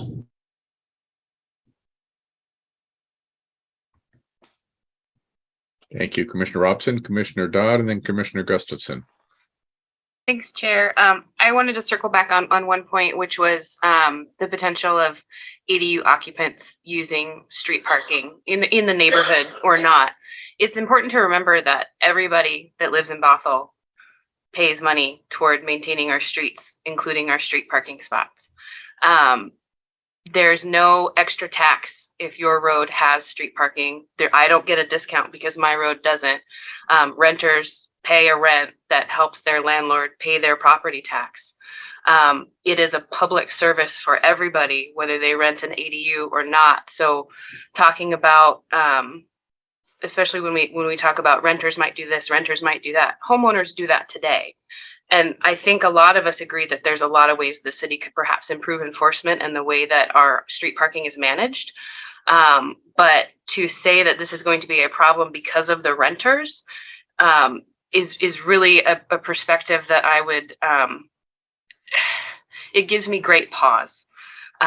just because it didn't start with anybody renting ADU. It didn't start with any one of us buying a house here. It's a systemic problem that I don't think we can fix through these code amendments. So I hope we're all looking at the broader scope of our parking struggles, and also understanding. I'd be open to talking about areas of the city where this might be more successful, but I think we've seen data that if you make it harder to park a car, people are not going to have as many cars.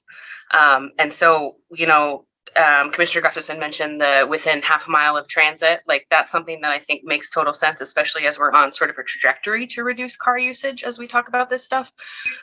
But just none of these parking issues are going to be created by people in the ADUs that don't exist yet. So that's all. Thank you. Thank you, Commissioner Dodd. Commissioner Gustafson. Sarah Gustafson here. First, I'd like to thank Commissioner Anders for taking what I was thinking and saying it much better. I would also like to propose a compromise, perhaps if we go up to 2 ADUs per square foot lot, single family lot, which I support, maybe 1 parking space required for those, but not the other ones. Thank you, Commissioner Gustafson. Commissioner Anders. Thank you. I just wanted to clarify that my comments about concerns over street parking were not, I wasn't thinking that ADUs were going to be strictly inhabited by renters. I wasn't thinking about it in terms of people renting and what they would do, just anyone living in an ADU, because I can envision, adult children or parents or extended family as well. So I just wanted to make clear it wasn't a renters issue. I'm all for renters. I'm not blaming renters. I just want to make it clear that anyone living in an ADU, and I wasn't actually thinking about renters in particular when I made my comment. Thank you. And Commissioner Gustafson, another comment? All right. I think we've been around. The comment I'd like to make on this is that we shouldn't forget the A in the ADU. So there is an existing dwelling unit here which has parking spaces, generally more than 1. So the owner in making this development may be choosing to share his existing parking, which is already there. So that's my comment on that. Senior Planner Boyd, you have some feedback on this? You feel like we've talked it through? Yes, thank you very much. And with that, I think I've got plenty to chew on for and work on, bring back to you for the July 20th continued hearing. So with that, I would suggest that this would be a good time to make such a motion and then leave some time for the comp plan outreach discussion. So is there a motion to continue the hearing on middle housing code amendments to July 20th?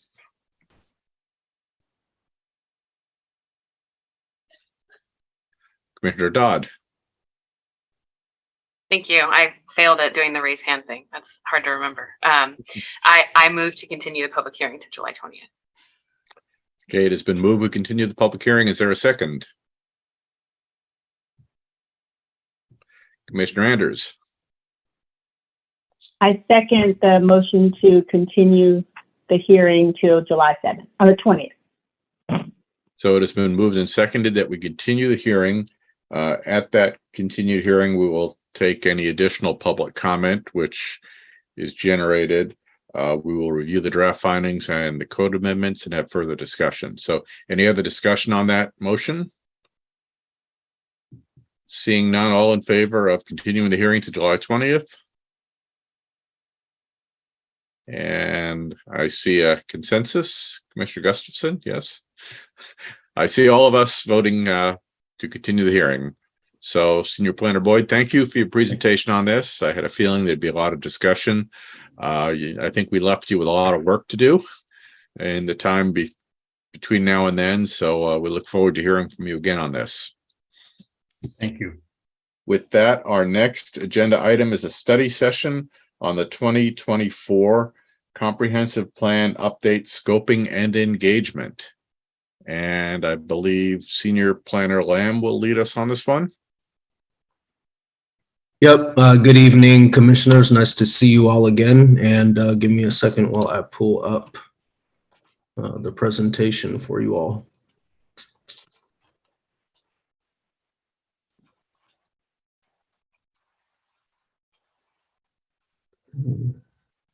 And you all should be able to see my screen, correct? Yes. Okay, great. So, so I know you all have just had some really robust discussion, and I was tuned in and was in and out, but I promise I didn't eat dinner without you. So I'll try to get through this as quickly as possible, because we are asking for some feedback at the end. So this, as Chair Kieran mentioned, this is we have a very preliminary public engagement plan for you all this evening to chew on. And this is part of the larger scoping that's being done for the comprehensive plan update. This is just one of the one of the more important and integral components of the update. And we'll talk about the timeline to start out with. So you all have seen this in your packet.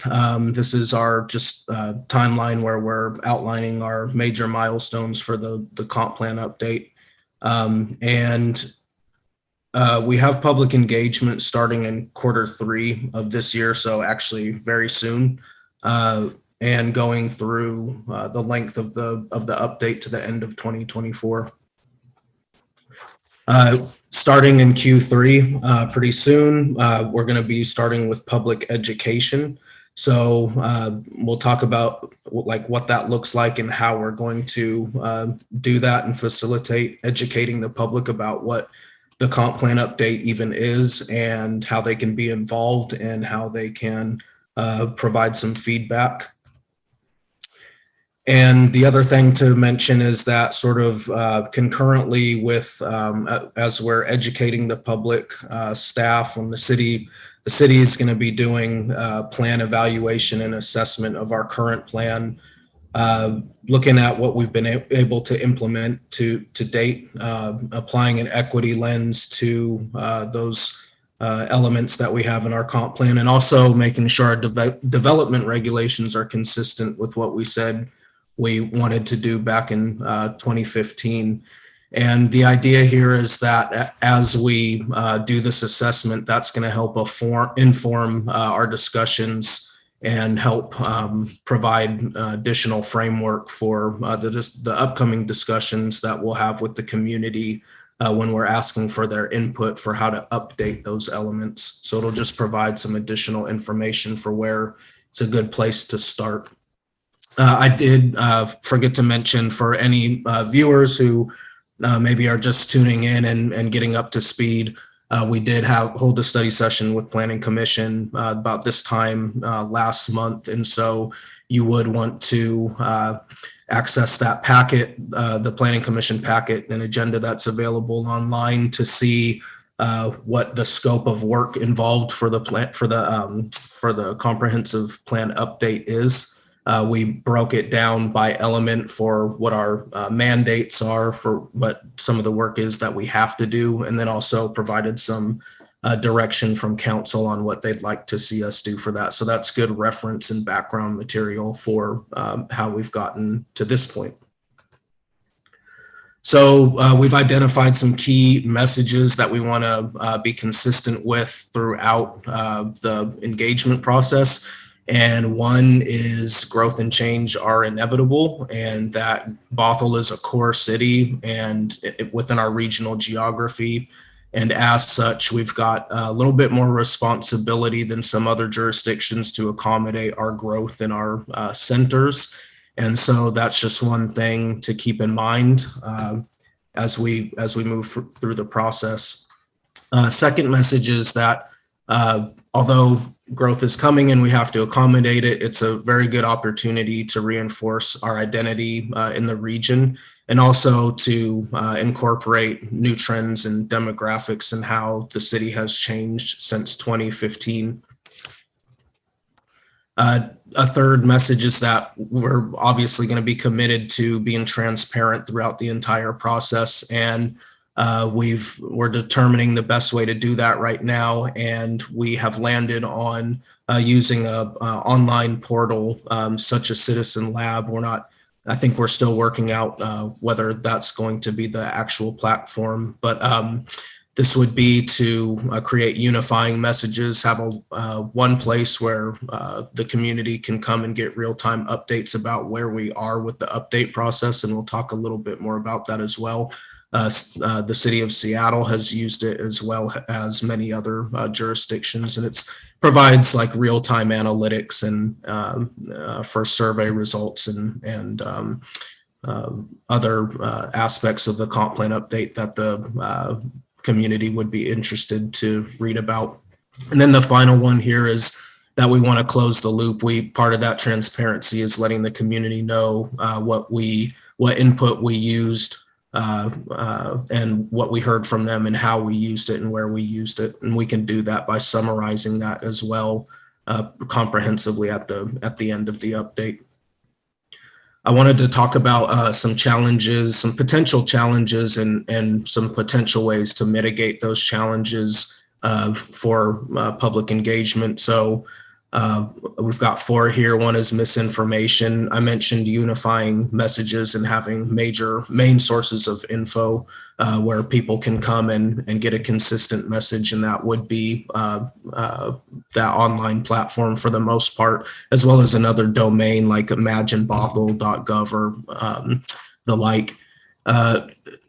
Second that I've kind of touched on is resistance to growth. Some folks that have been in the community for a long time may be resistance to growth that is inevitably coming, and we just want to frame our conversations with the idea that the comp plan is a growth management tool specifically for managing and accommodating that growth, and so that's our opportunity to do so is now.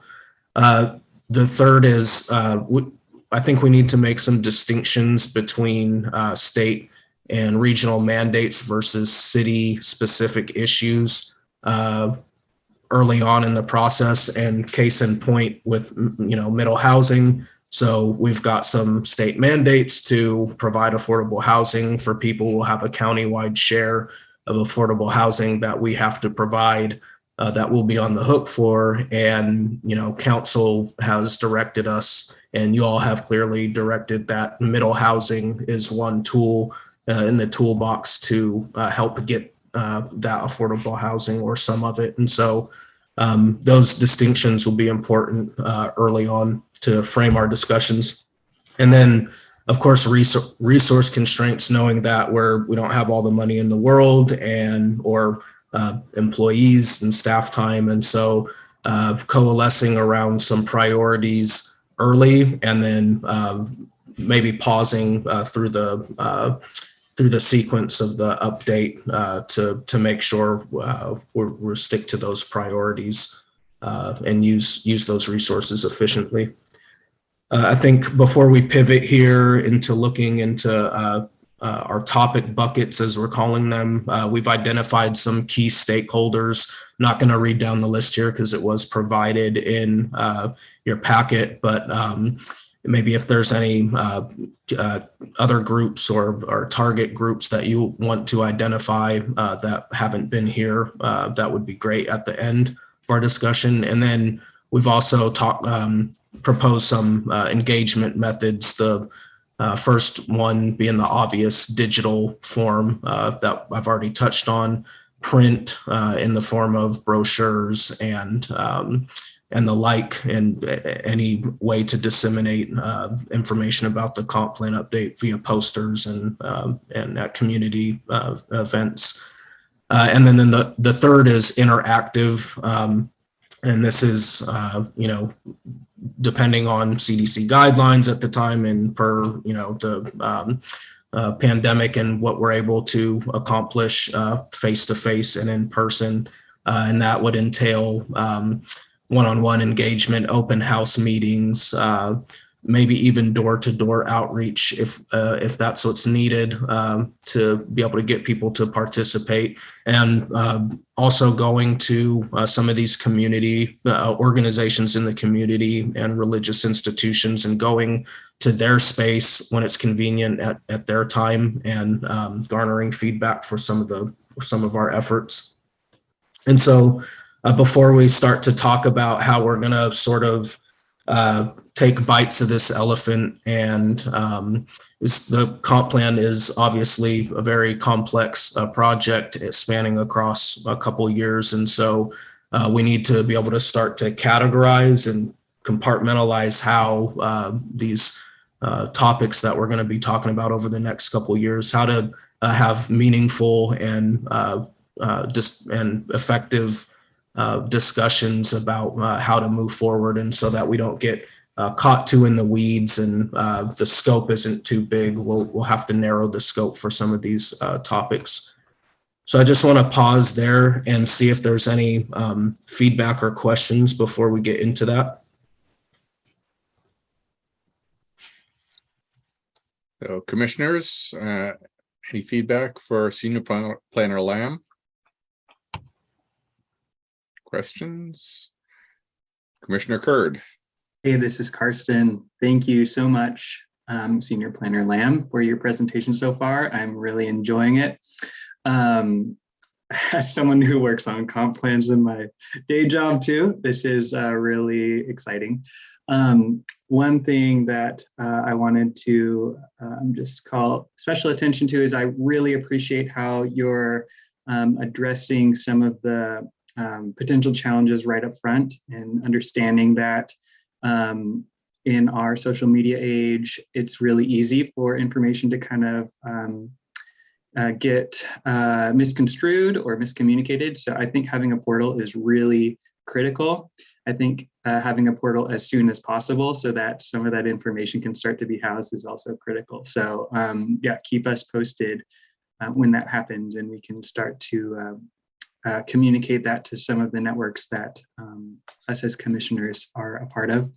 The other comment that I had real quick was that I know this is something that you have no control over, but the name of that company that we are contracting or potentially contracting with for some of the work uses the word citizen, and that's something that, especially during comp plan update, we should use better messaging strategies around.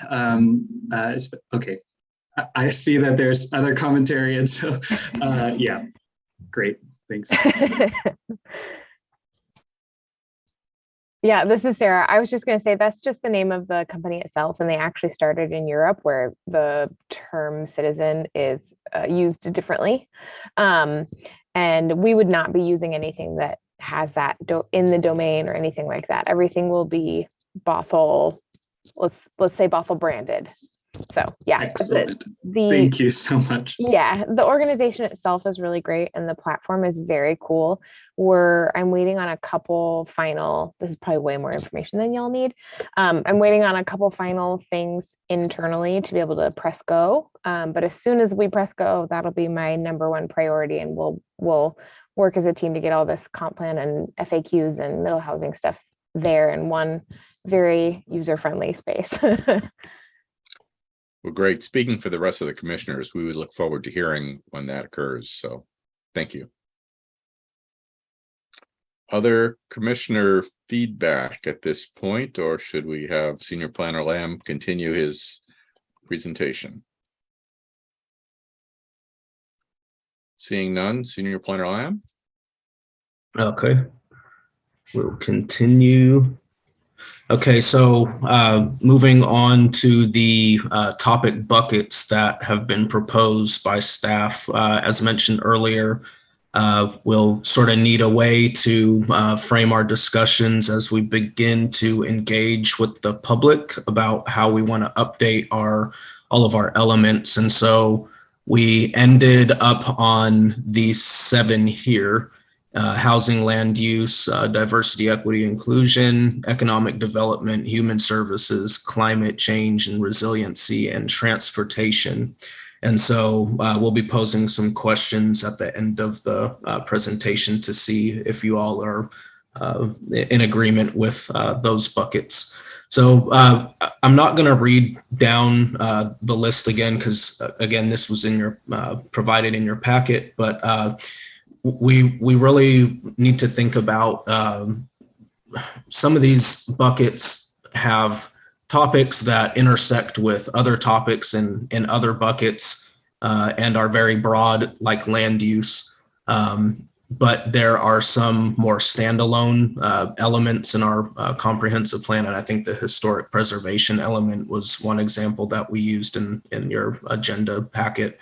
The point being is that at some point you have to narrow the scope and be able to frame a discussion. And so that's how we came up with these subtopics, even though we can get into other subtopics and other buckets. I think it would be beneficial to come back to these subtopics to make sure that discussions are on task and can be efficient and effective. So the big ones here in land use being increasing capacity in activity centers. And we are poised to have a countywide growth center in the downtown sub area. So that's going to take a lot of discussion and effort, as well as the 2044 growth targets that we have, which is our regional share of growth that we have to accommodate by 2050 and 2044. And council has given us direction that they would like to exceed those targets. And so that's going to facilitate a lot of discussion, and as well as capital facilities and utilities. With middle housing, we've already sort of delved into being able to provide capacity for infrastructure and utilities commensurate with the growth that we'll be seeing. So, just to go back, the sub area plans, we have, I can't remember exactly, I think 17 sub areas, and obviously downtown and Canyon Park are the focal ones. And so I think the city has its work cut out for whether it wants to take a different approach to managing its sub area plans. And so I think that'll probably take a lot of discussion as well. The transportation element of our comp plan is going to be a key element. And in fact, our public works folks are getting ready to engage with some consultants where they're going to be measuring level of service different, that focuses on more of a multimodal system and that is less auto car centric.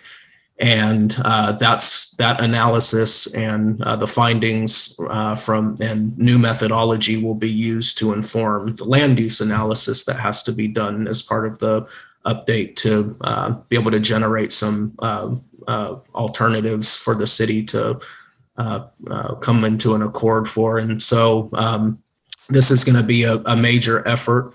And they also have some other things in their bucket here that reach across other buckets, but this is going to take a lot of discussion as well. Housing, we've spent a considerable amount of time even tonight talking about it. Middle housing just being one tool again to accommodate our share of growth. One thing that's come up out of that discussion is development standards and design and being able to fit with the character of our current neighborhoods. And so that's going to take a lot of discussion, especially because we'll have mandates to provide affordable housing at a countywide level. Human services is an odd one, but is going to take a lot of effort because we've gotten direction from council that they want to pursue an entirely new human services element, and without having a human services department and giving a lot of effort to human services, we're sort of starting in many ways, not entirely from scratch, but these are, as on the screen, places we can start and use that council has provided to staff as direction. But I do think the scope on this bucket needs to be tightened up a little bit if we're going to pursue an entire element on its own. It's currently dovetailed into the housing element in our current plan, and so we would need to separate those. Getting towards the end here, economic development. So the majority of focus here is going to be probably on activity centers and reviewing the definitions and designations of the different types of activity centers that Bothell has, as well as potentially effort to help implement the regional economic strategy from that PSRC recently adopted, which includes promoting environmentally and socially responsible business practices, preventing commercial displacement, and expanding access to opportunity. DEI bucket, we've just learned quite a bit as of last night. So our consultant, Shannon Kelly Ray, did present some initial findings for the DEI action plan that is currently underway and is sort of lining up timing wise nice with us fleshing out our public engagement plan. So we'll have a lot of insight from that DEI action plan as it progresses. And so whether or not this, I think we're thinking of this being a bucket, and I think it's consistent with some of council's conversation last night to potentially even start a DEI department. And so that's going to take a lot of time and attention as well. And then finally here, climate change and resiliency bucket. This is another one that's going to take a lot of effort. As we use House Bill 1099 as a template to pursue a brand new climate and resiliency element, and that's under the direction of council as well. And so that has its subtopics in here as well. And so with that, I think now would be a good time to move on to our questions, and we're sort of tag teaming this effort with between myself and Sarah Frost, our community engagement specialist, and our new deputy director, who will have some insight from Linwood as they've been underway with their comprehensive plan update process. And so these aren't as narrowly focused as the last item, way wider scope, and we just would generally like to know if we're going in the right direction. And we have the same 4 questions that were in your packet, and we'll start with the buckets. Whether or not Planning Commission thinks that any of the topics need to be, or subtopics need to be reorganized. Are there extraneous ones that can be removed? Are there additional items that we didn't capture here? The second one is other challenges to engagement that we might not have captured, other stakeholders and other methods of engagement that we could use that you didn't see in your packet. So I will stop sharing, but can go back to some of the slides if we need to. So with that, we'll open it up for question 1 on the buckets. Thanks. So Commissioner Gustafson. Oh, you want to speak to 2? All right. Do any commissioners have comments they wish to make to item 1 regarding the buckets? Perhaps I missed it. But one of the issues that comes up a lot in the commenting is impacts to school district. Will that be explicitly recognized in one of the buckets, perhaps infrastructure? Yeah, that's a good point. And I think y'all talked about that a little bit in the prior item. And so it's not in there now, but perhaps that could be for sure a subtopic, subtopic in land use under probably capital facilities and utilities and in that subtopic area. So yeah, it's a good point, and we can insert that there. Thank you. We do hear that raised a lot by citizens, so I think including that would be helpful. Commissioner Curd? Yeah, I'm going to piggyback off of that subtopic as well and just say, last time this was brought up, I mentioned like emergency management and resiliency, and I think that would also be a good sub bucket to maybe put that under too. So.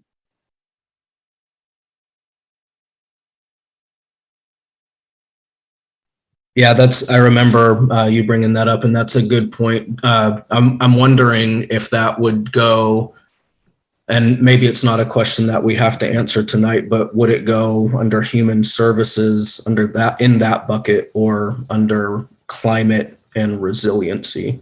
Because it could go in either, but may make sense to go in one over the other. So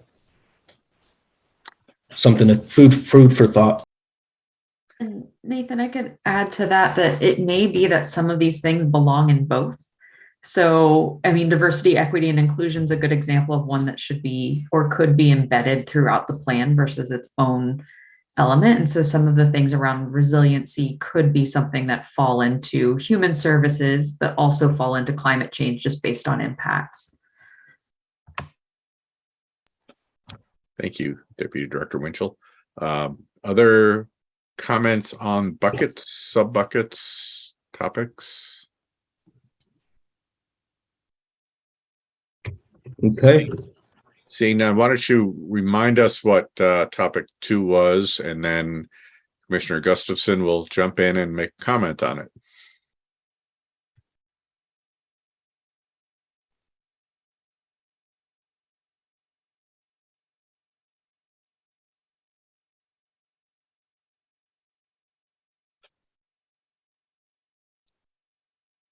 So, other engagement challenges. Commissioner Gustafson. Thank you, Chair, for your patience, and Senior Planner Lamb, thank you for this great plan. I like how simple and concise it seems, great visuals, but as I went through, it was really hard to think of any missing pieces. I do want to ask about, to use a buzzword, asynchronous options.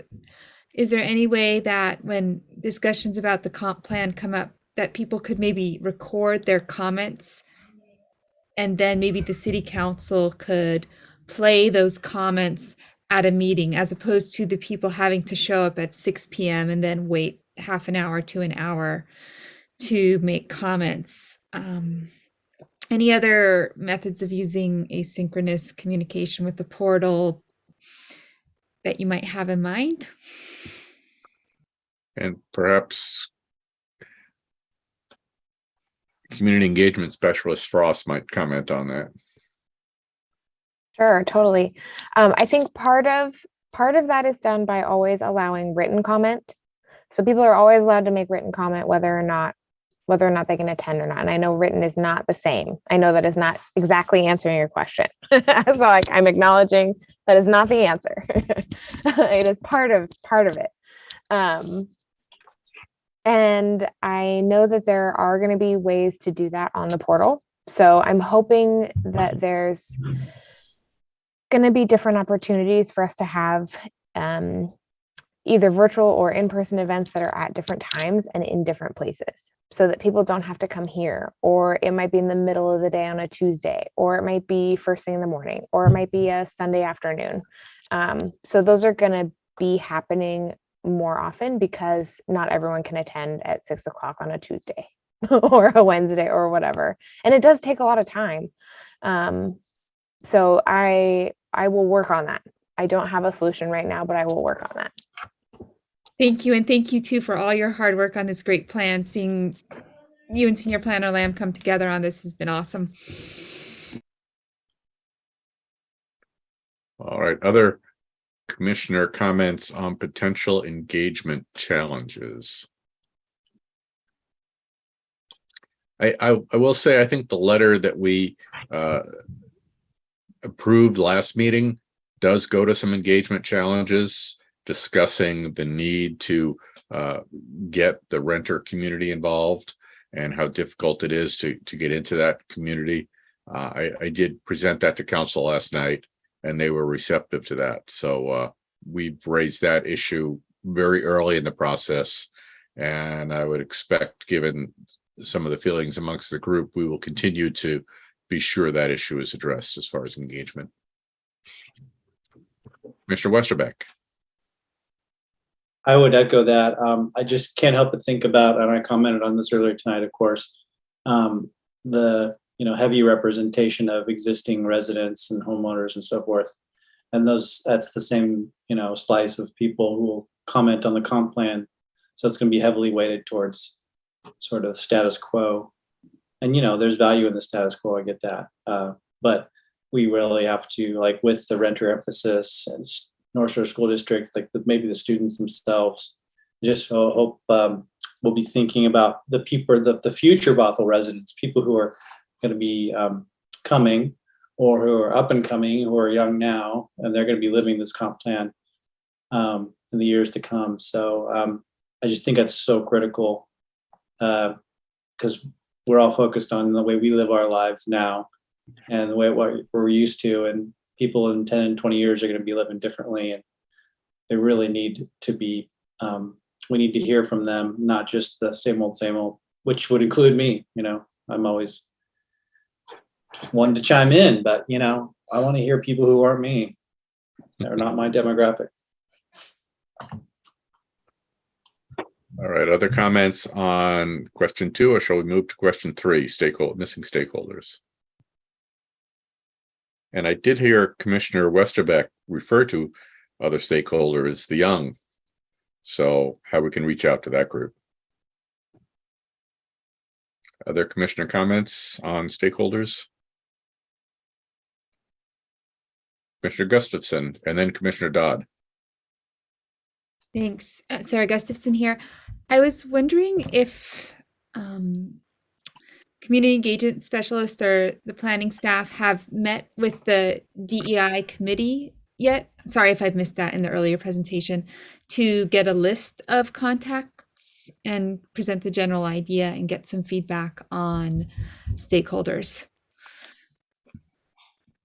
The resident DEI committee is what I mean. Sorry, this is Sarah Frost. Do you mean the DEI committee that's being set up to tell Bothell's story? Do you mean that one?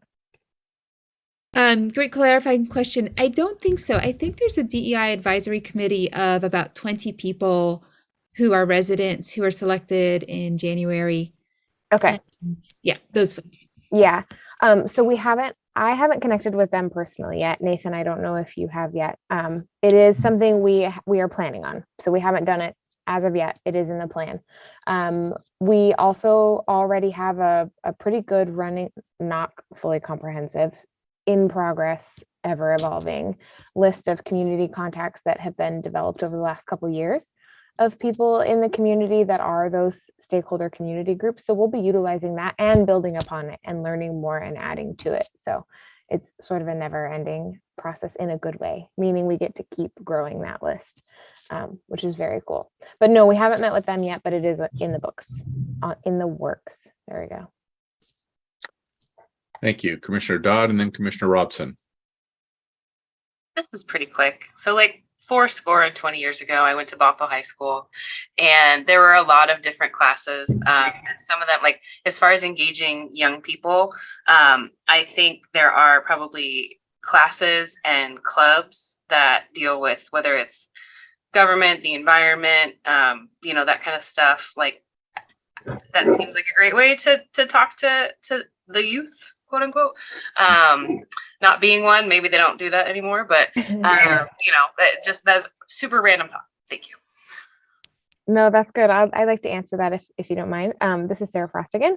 I've already made contact with North Shore School Districts, and we'll be getting on the calendar for probably the next term at some point to be in their classrooms and potentially having them even do like art projects for us, or some sort of engagement where we can talk to them about what we're doing, what it's for, and that's to potentially grow the job opportunities for them to post school, right? Like, what is a city planner? What is a building official?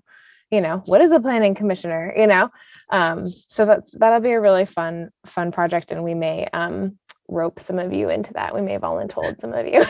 That's what I was just gonna say. Yeah. Is like that sounds so fun, and I think as a high schooler, I had no concept of what a planning commission was, or that there were 7 people who made these kinds of decisions. That turns out totally affected my ability to buy a house where I grew up. So there you that go. sounds awesome. Thank you.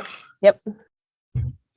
And we also did have a group of students, I believe it was Cascadia, not UW Bothell, although it may have been the other, that did some work for us early on in the Canyon Park project as well. And that's a resource.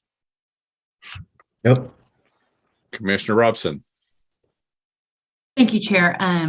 Right along those lines, I wanted to mention that other special interest groups would include the students at the college.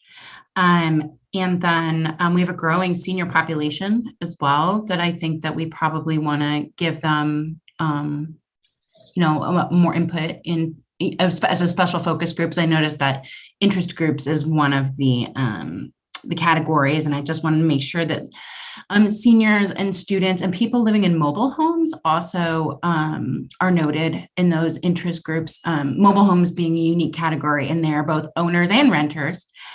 And maybe have some specific needs in that area. So just tossing that out. Thank you.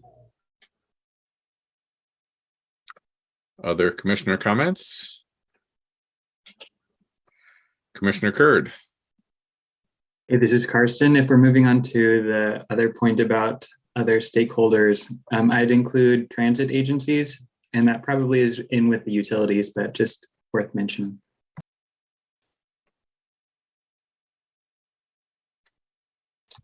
Thank you, Commissioner Curd. Others?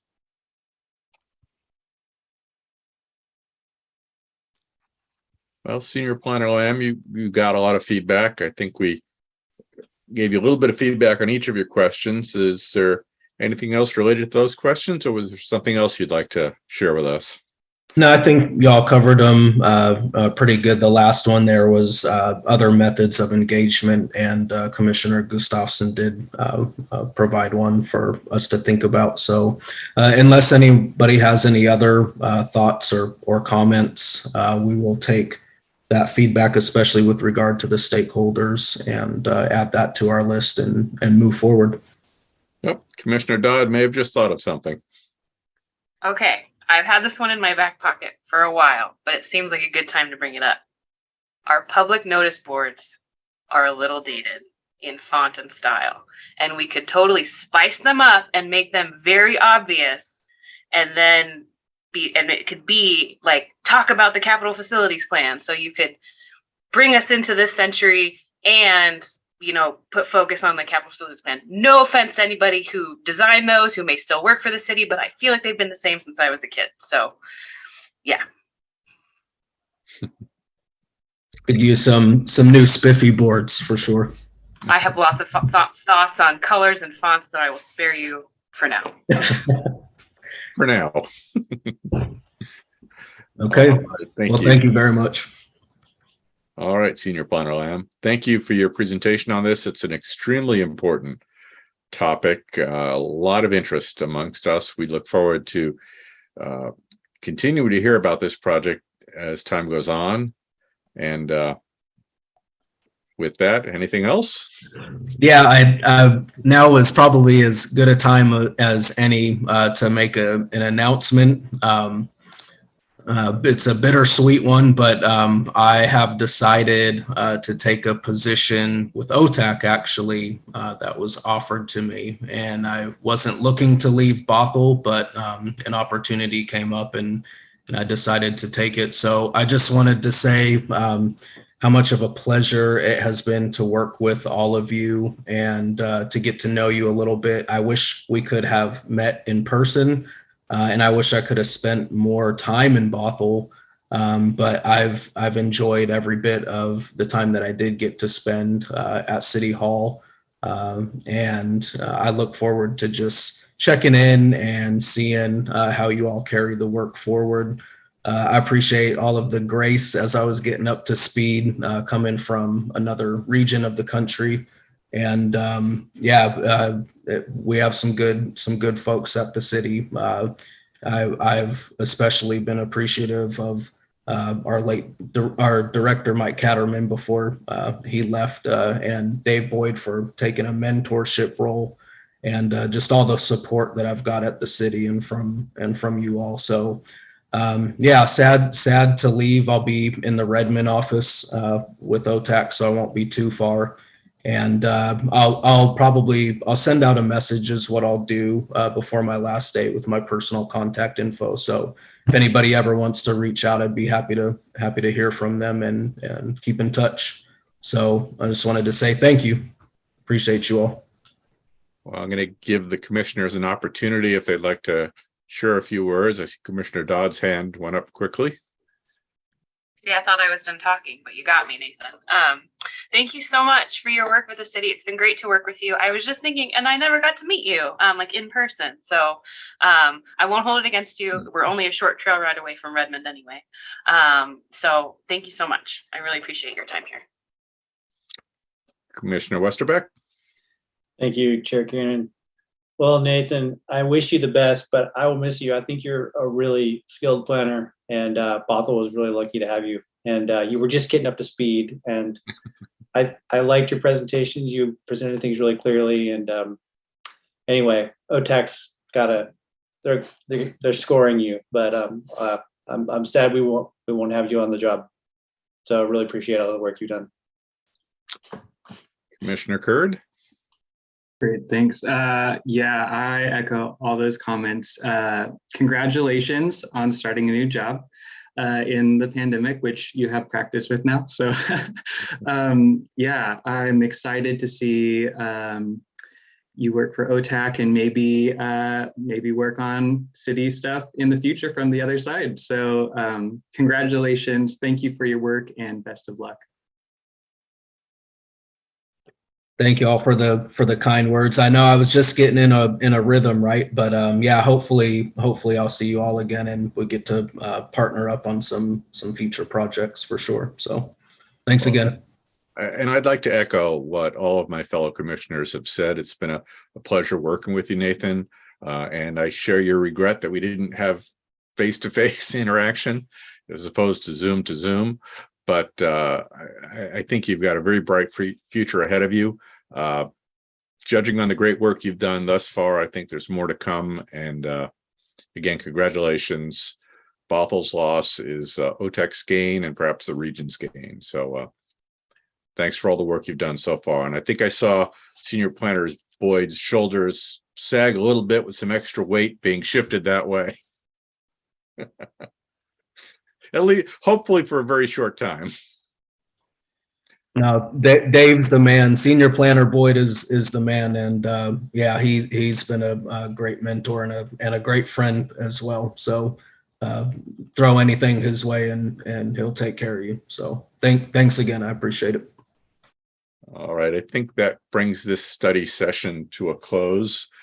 We've also run a little long, so if we could move quickly through things, the remainder of the agenda. Is there any unfinished business we should be addressing tonight? Not that I'm aware of. All right. And I did brief you on the presentation to the council, so that I think we've finished that business for the time being. Reports from staff other than our report we've received. Deputy Director Winchell here. I have one quick thing that we'll follow up with you on. The transfer development rights ordinance was continued to July 6th. And we're still waiting on comments from Sound Transit. So we may or may not be needing that meeting.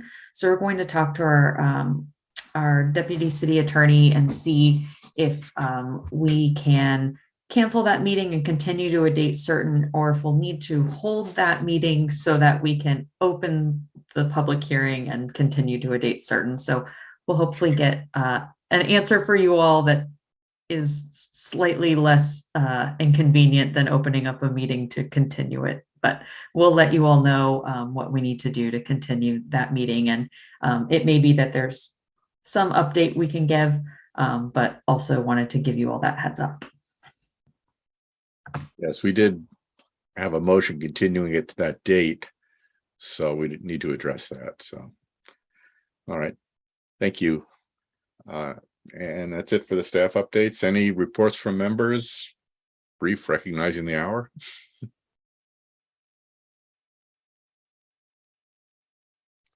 Well, thank you all for your patience and perseverance in this meeting. I knew it would be a long one.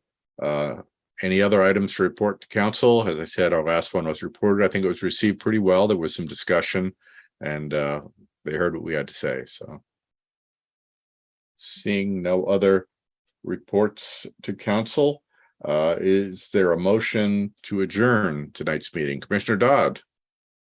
I move to adjourn the meeting.